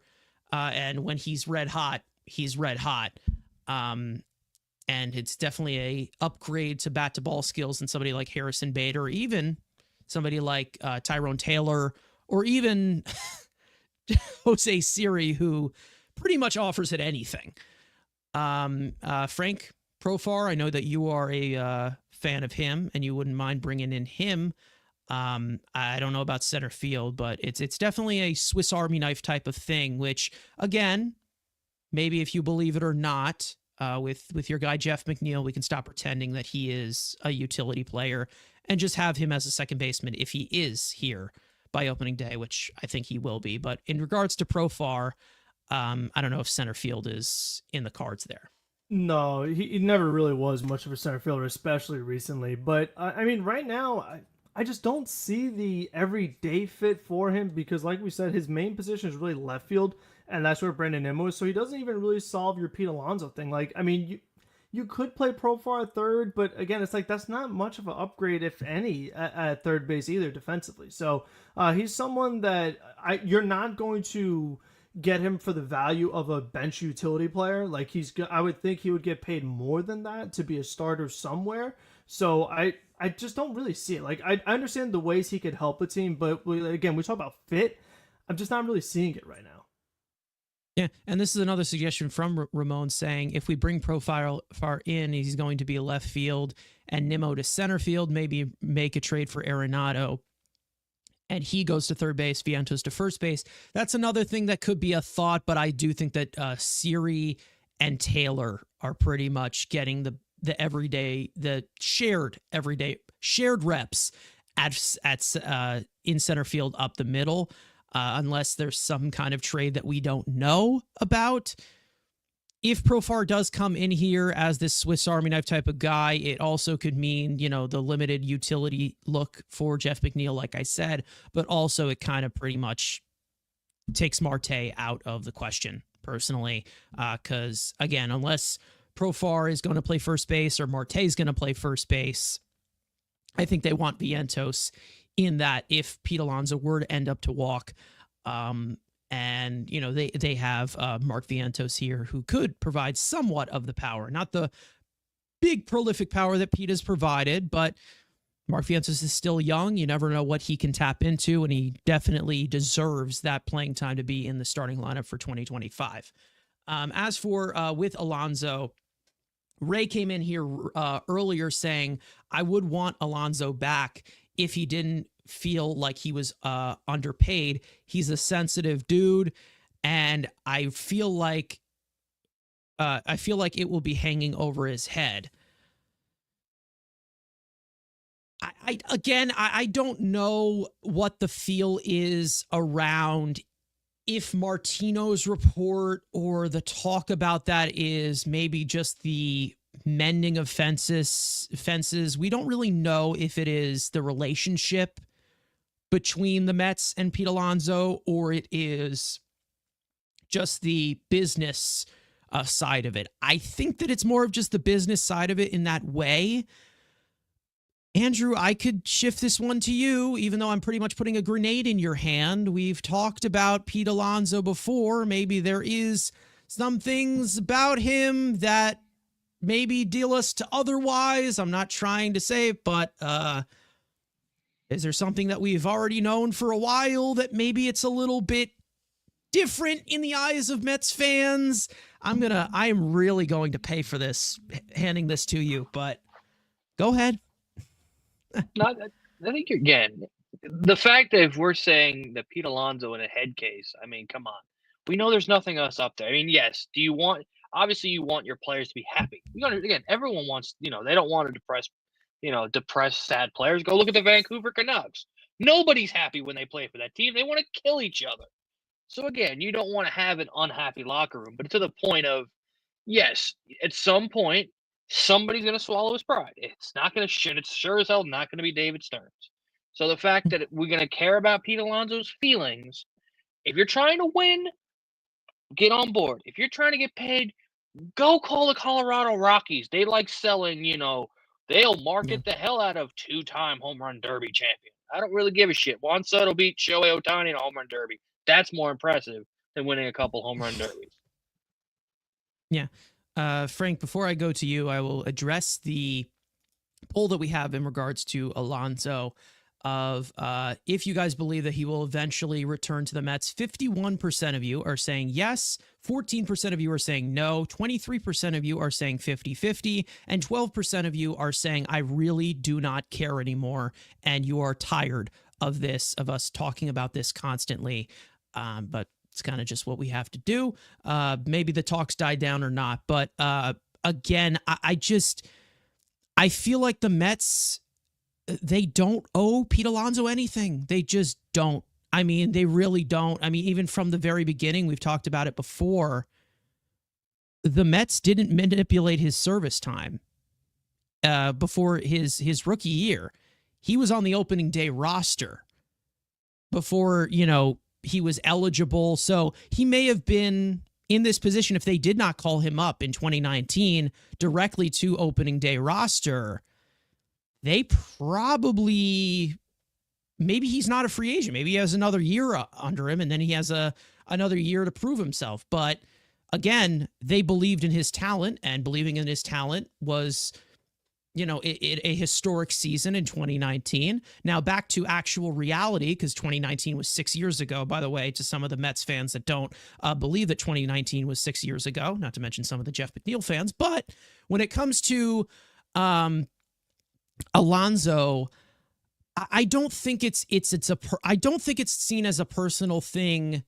And I'll go to you, Frank. I don't think it's looked at as a personal thing internally, but externally it probably is looked at it as to where, even Ken Rosenthal said, oh, maybe the Mets just don't want Pete Alonso.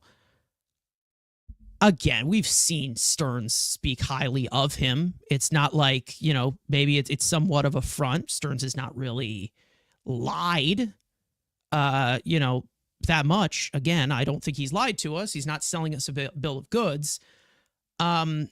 I have no clue. I really have no clue if that is the thought of it.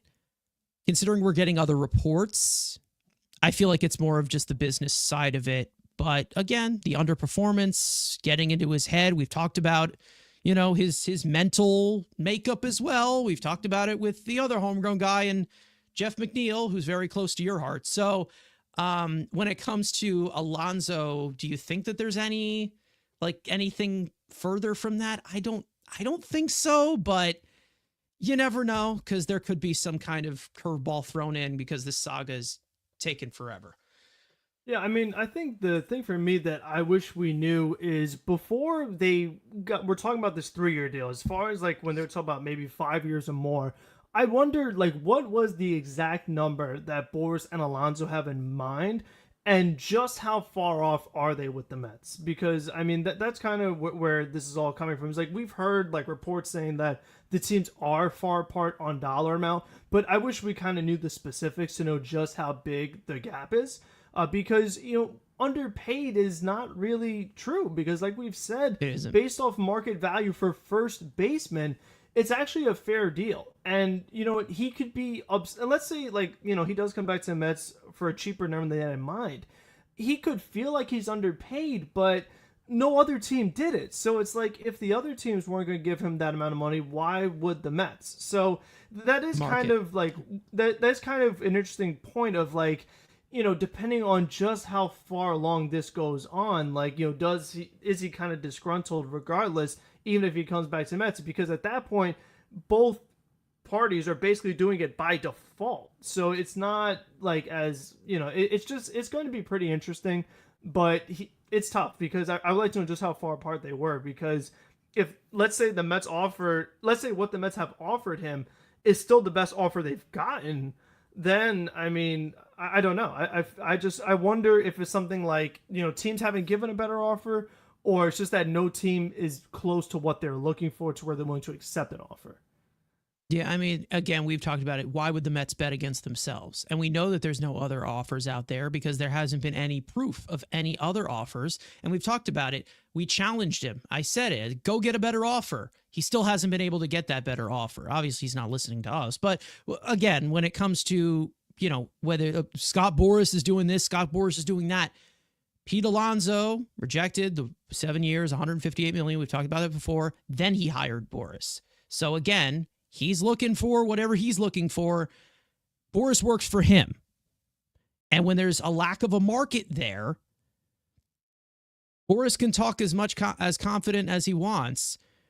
But again, there's no other offers. So to say the Mets should just go out there, give him what he wants, go ahead. Well, there's nobody challenging them to do it. So that's the reason why they're waiting it out. It's not because Stearns is cheap. It's not because, Scott Boras is a criminal trying to squeeze all this out. From what we have heard from the timeline, this is literally it. It's Alonso. That's the only thing holding it up right now. No one is there to match the Mets offer. We've seen him exclusively give offers to the Mets. So again, go get a better offer, Pete. We've challenged him to do this forever. Since the very beginning, after this crappy 2024 campaign he had compared to his standards. And he has not gotten a single offer. Not a better offer than what he has gotten from the Mets. So again, like I said, from the look of it, and it doesn't seem like the Blue Jays are full-on focused on Pete Alonso either, who it seemed like were in that conversation as that news dropped from Andy Martino a few days ago. They just signed Anthony Santander. So it seems like, you know, whatever they're moving in that regard. I don't know if are the Blue Jays anywhere near the luxury tax or whatever. That might be something that looks at, but I don't know if it is a factor, because I did see some stuff about them still possibly pursuing Alonso. But they threw a decent amount of money at Anthony Santander there. And he right now, I believe would be the, I guess, third highest paid player or something. Yeah, they're $4 million over the luxury tax. And even though Ross Atkins is wealthy, it's a different type of thing now. So I don't know. You never know. Who knows?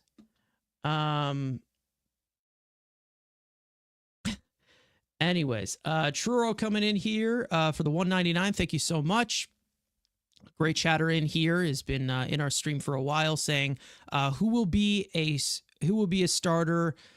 Brett 180. I'm guessing batting 180, or left on base Alonso, I guess.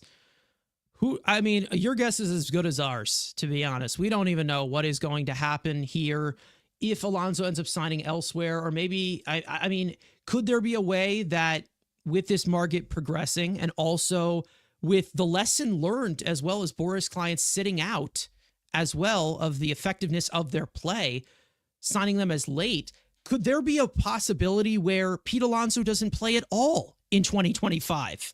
Like what happened with Michael Conforto. Conforto was hurt. Different thing. But I mean, the only thing we've seen comparisons, like they wait till that data, it's in June, where all of a sudden you don't have to pay the qualifying offer, and then players get signed. We saw it happen like with Dallas Keuchel and some other guys. So something like, I mean, it's not usual that, even though we've had our criticisms of Pete, that like a 40 home run guy waits till like the summer to sign. I have no clue. I really have no clue how long this is going to drone on. And to be honest, from what we are hearing of no movement here, no movement there, it's just going to continue. It's just going to continue. Exactly that. And that's Aaron Judge MVP, our Yankees fan in here, our Yankees viewer, saying that's the problem. Why aren't there any other markets on him? Mariners clearly need first base ever more than the Blue Jays, obviously, with them having Vlad Jr. working to possibly extend him, even though he's probably going to end up going to free agency. It seems like the Blue Jays are just willing to spend money and give it to anybody that'll take it. It seems like that's the reek of desperation that has seemed to be with the Blue Jays, and maybe they still are in on Alonso. But with the Mets even reportedly backing out of Alonso, he still isn't signed. So it's like, even though we saw some progress in regards to Anthony Santander, there seemed to be more progress with Anthony Santander in the Blue Jays than Pete Alonso with the Blue Jays. It's just, I think that right now, he's backed into a corner as to where it's time to just accept an offer here, Pete. And like I said, with these reports going in and out, and even if the Mets pivoting from Alonso, shifting from Alonso, or maybe it's a strong possibility, like I've said, from the best offers that he has gotten, I've said it many, many times, he's going to be a Met whether he likes it or not. Because you give me no reason as to where it would be otherwise. Is there another reason? Andrew, Frank, is there any other reason to not believe that Pete Alonso will not be a Met next year? Unless he just completely sits out in 2025, which would destroy his market even worse going into a 31-year-old season next year. So, again, TikTok, Pete, I don't know how long we can do this because before this stream started yesterday, we thought they were completely out. Then we get other reports that maybe it's still possible. And then we get Santander signing with the Blue Jays. So, like, who knows? And again, there's also some look of Ryan Clifford, but he's young. I mean, he still needs to get some full reps. I think he'll start in AAA, and it all depends on what he is able to do. But again, he is still young, and I don't think he's in the formula right now for 2025. Maybe he's a possible September call up, like how it was with, Ronnie Mauricio, in terms of,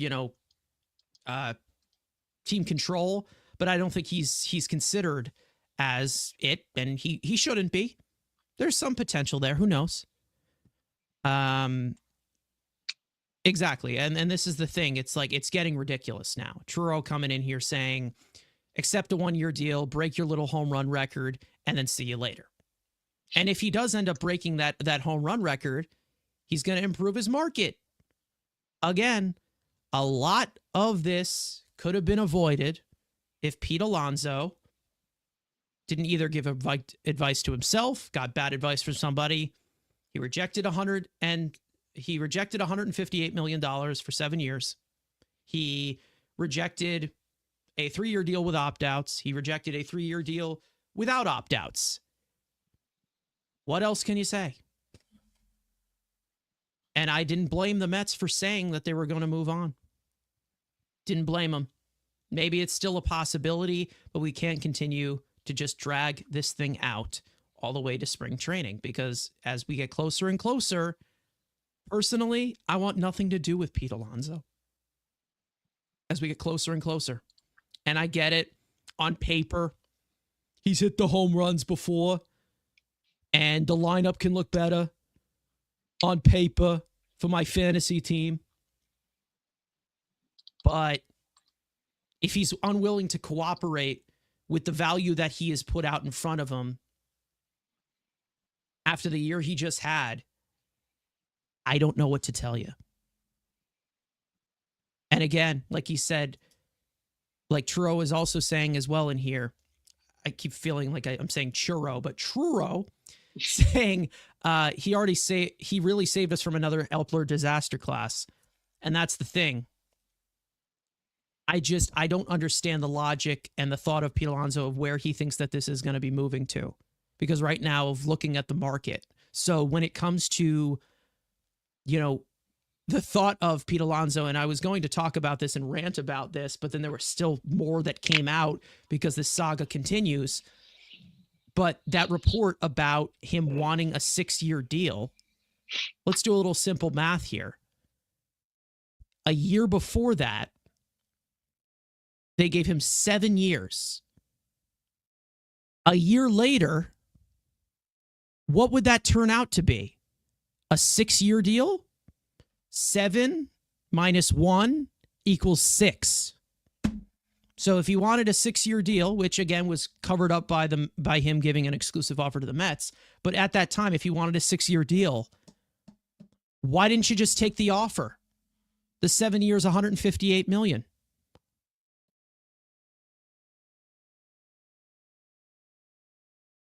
Yes. Because it's about what are you going to do going forward. It's not what they have earned. It's not what they have done in the past. It's about what they're going to do going forward. Because, again, we could sign Max Scherzer again and give him all this money because he's a first ballot Hall of Famer. But recently, it's been a rough road for him. It's all about how his stock goes up as it goes down. Pete Alonso's stock right now is down. These last 2 years, he's regressed. I don't know what to tell you. And again, if he didn't want this situation, it's either you should have taken the 7 years, $158 million, or you should have played better in 2024. Oh, well, that's why you don't screw up your walk years. Exactly.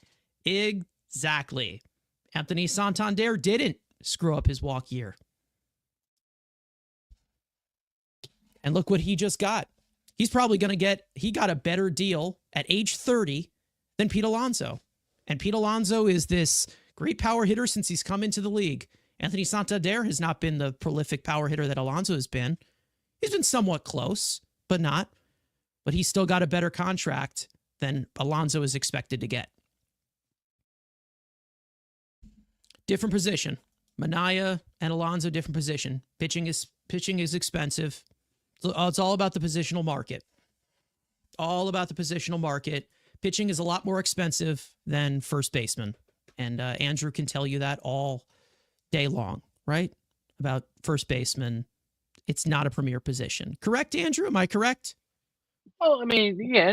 The Dodgers want to choose you Freddie Freeman. They paid that guy. Bryce Harper makes a lot of money. So, it's okay to have very expensive players at useless positions. It's okay. Yep.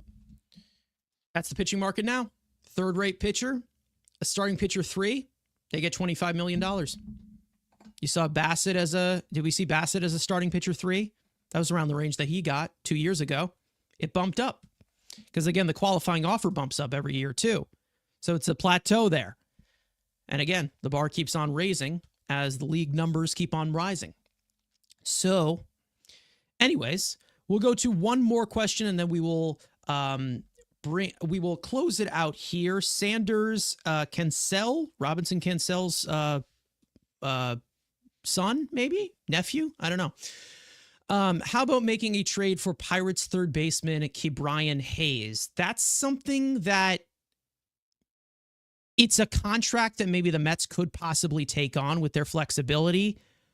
I think that would be a really solid fit, but I don't think the Pirates are going to go for that. Andrew, you're the GM here. I don't know if that's going to be a possibility. I saw some fake report earlier. I think it was, I'm not even going to mention the name because it's not even worth mentioning, but I think it was like him requesting a trade or something. I don't think that's true. That hasn't been confirmed whatsoever. But when it comes to Ke'Bryan Hayes, he did get an extension, I'm pretty sure, a few years ago, right? Yeah. It's for what he is, it's like $7 million the next 3 years, and then in 2028 and 2029, it's $8 million in 2030 is a $12 million club option. For what he is, good. That is good. Yeah, it's a good contract. He's just a fucking noodle offensive. Like, he's an elite defender who's a fucking noodle at the plate. It's an option. Yeah. Like, it's an option again for run prevention, and if Stearns is hell bent on adding defense at the corner. I mean, hell, maybe Matt Chapman is only better defensively. He's better than Arenado. I mean, again, it's a noodle bat with an elite glove. So, and Pittsburgh doesn't really have. I mean, again, their farm system load up more pitching. They don't really have a guy. But again, Bob Nutting is, cheaper than a box of donuts. So you probably could have him take it. It's an idea. Again, aren't donuts expensive? Donuts are expensive, aren't they? You get a dozen for it depends where you go. Yeah, I mean, you get a dozen for like $7 somewhere. Stop and Shop, you get them 64 cents. Pretty good. Throw in Holderman and sure. Yeah. Yeah. That'd be some years of control I'd like to get back. But again, like this is what I mean with Alonso. It's like first base is not a premier position. So it's a different market. It's all about positional. And 35 to 40 home runs as a first baseman, a 30 home run Freddie Freeman who plays elite defense is a way better player than him. He's worth more. Same thing goes for Matt Olson, who I believe is younger than, like a year younger than Pete. Or something. Younger, yeah. Again, I think it's a different market. It's like when it comes to, just because Pete Alonso hits more home runs than Francisco Lindor does, it doesn't mean that Pete Alonso is worth more. It's all about the type of player they are, not the type of hitter. And that's why we've talked about it with Francisco Lindor before. He's not an MVP type hitter, but he's an MVP type of player.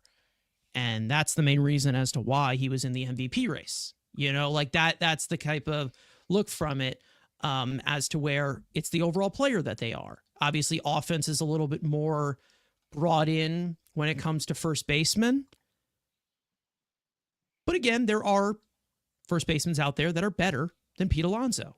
It is true. And even at his peak, at his best, 2019, maybe if you want to say 2022, he was like the third best third baseman in baseball, maybe at his best, behind Freeman, obviously. Maybe Olsen at one point. Maybe a few years ago, it was Rizzo who was up there in front of him. And then you have Vlad in the scenario now who's going to break the first baseman market. He ain't Vlad. He's not Vlad. He's not as young as Vlad. And he's not on the better trajectory as Vlad, you know? You never know. Anyways, I think we are going to end it off here. We can probably yap forever until the Mets make another move, but I think that we need to give our voices a rest somewhat into the night. So we'll end this one off here. Frank, I'll give you your last words. Lots went on this week. Lot to talk about. And you can tell with the 2.5 hours that we just surpassed. Yeah, I mean the Mets got a lot done, but there still is a lot of free agents available, like you said, especially on the reliever market. So there still is more work that could be done if they want to. So they've gotten most of what they need to get done, but they still could use a little more if they really want to go all the way. We'll see what happens. Still plenty of offseason left. Plenty of free agents out there. Andrew, what are your thoughts? Yeah, again, we're sitting less than a month away from spring training. There's going to be a bombardment, so like I said, of relievers out there. Pete Alonso is going to sign with the White Sox in 2 weeks, and we're going to be like, well, there it goes, and season's over, and think about it, we lost to the White Sox. But no, it's not. It's going to be a while. Again, we're getting closer and closer. The Super Bowl's in 3 weeks. The Super Bowl's kind of that mark where you're like, oh shit, baseball's in a week, and it is. So again, only got a few weeks left, and hopefully the Chiefs win another Super Bowl or piss everybody off. I'm kidding, of course, but yeah. So again, let's just get another weekend. We're going to see movement. Hopefully somebody wants to sign Alonso, so I'm just tired of talking about it. Yeah, it would be nice. We can just get it out of the way, and it does make the lineup better. We know it does, but it has to be for the right price, like we've said after the season he just had. So. Again, whether you're loyal to Alonso or not, there has to be a price for a power-hitting first baseman. So anyways, to wrap this one up here, thank you guys so much for watching, listening. We hope you guys enjoyed the conversation. For those of you watching or listening on playback, you want to join the conversation live in the future, make sure to subscribe to the Mets Weekly YouTube channel. Turn on post notifications to know when we go live. We have plenty of other content in the works all off season long. Maybe we'll have some other different types of live streams going into spring training. Who knows? But as for, our social media, follow us on TikTok, which was banned for 12 hours and now it's back. Follow us on Twitter. Follow all of us individually. Links are in the description. Thank you to everybody who tuned in. Shout a few of you guys out. Johnny K, Game for War, Truro, who came in with a donation. Our guy, Caution, also with another donation, who has donated many, many times to our stream. Richard, thank you for tuning in.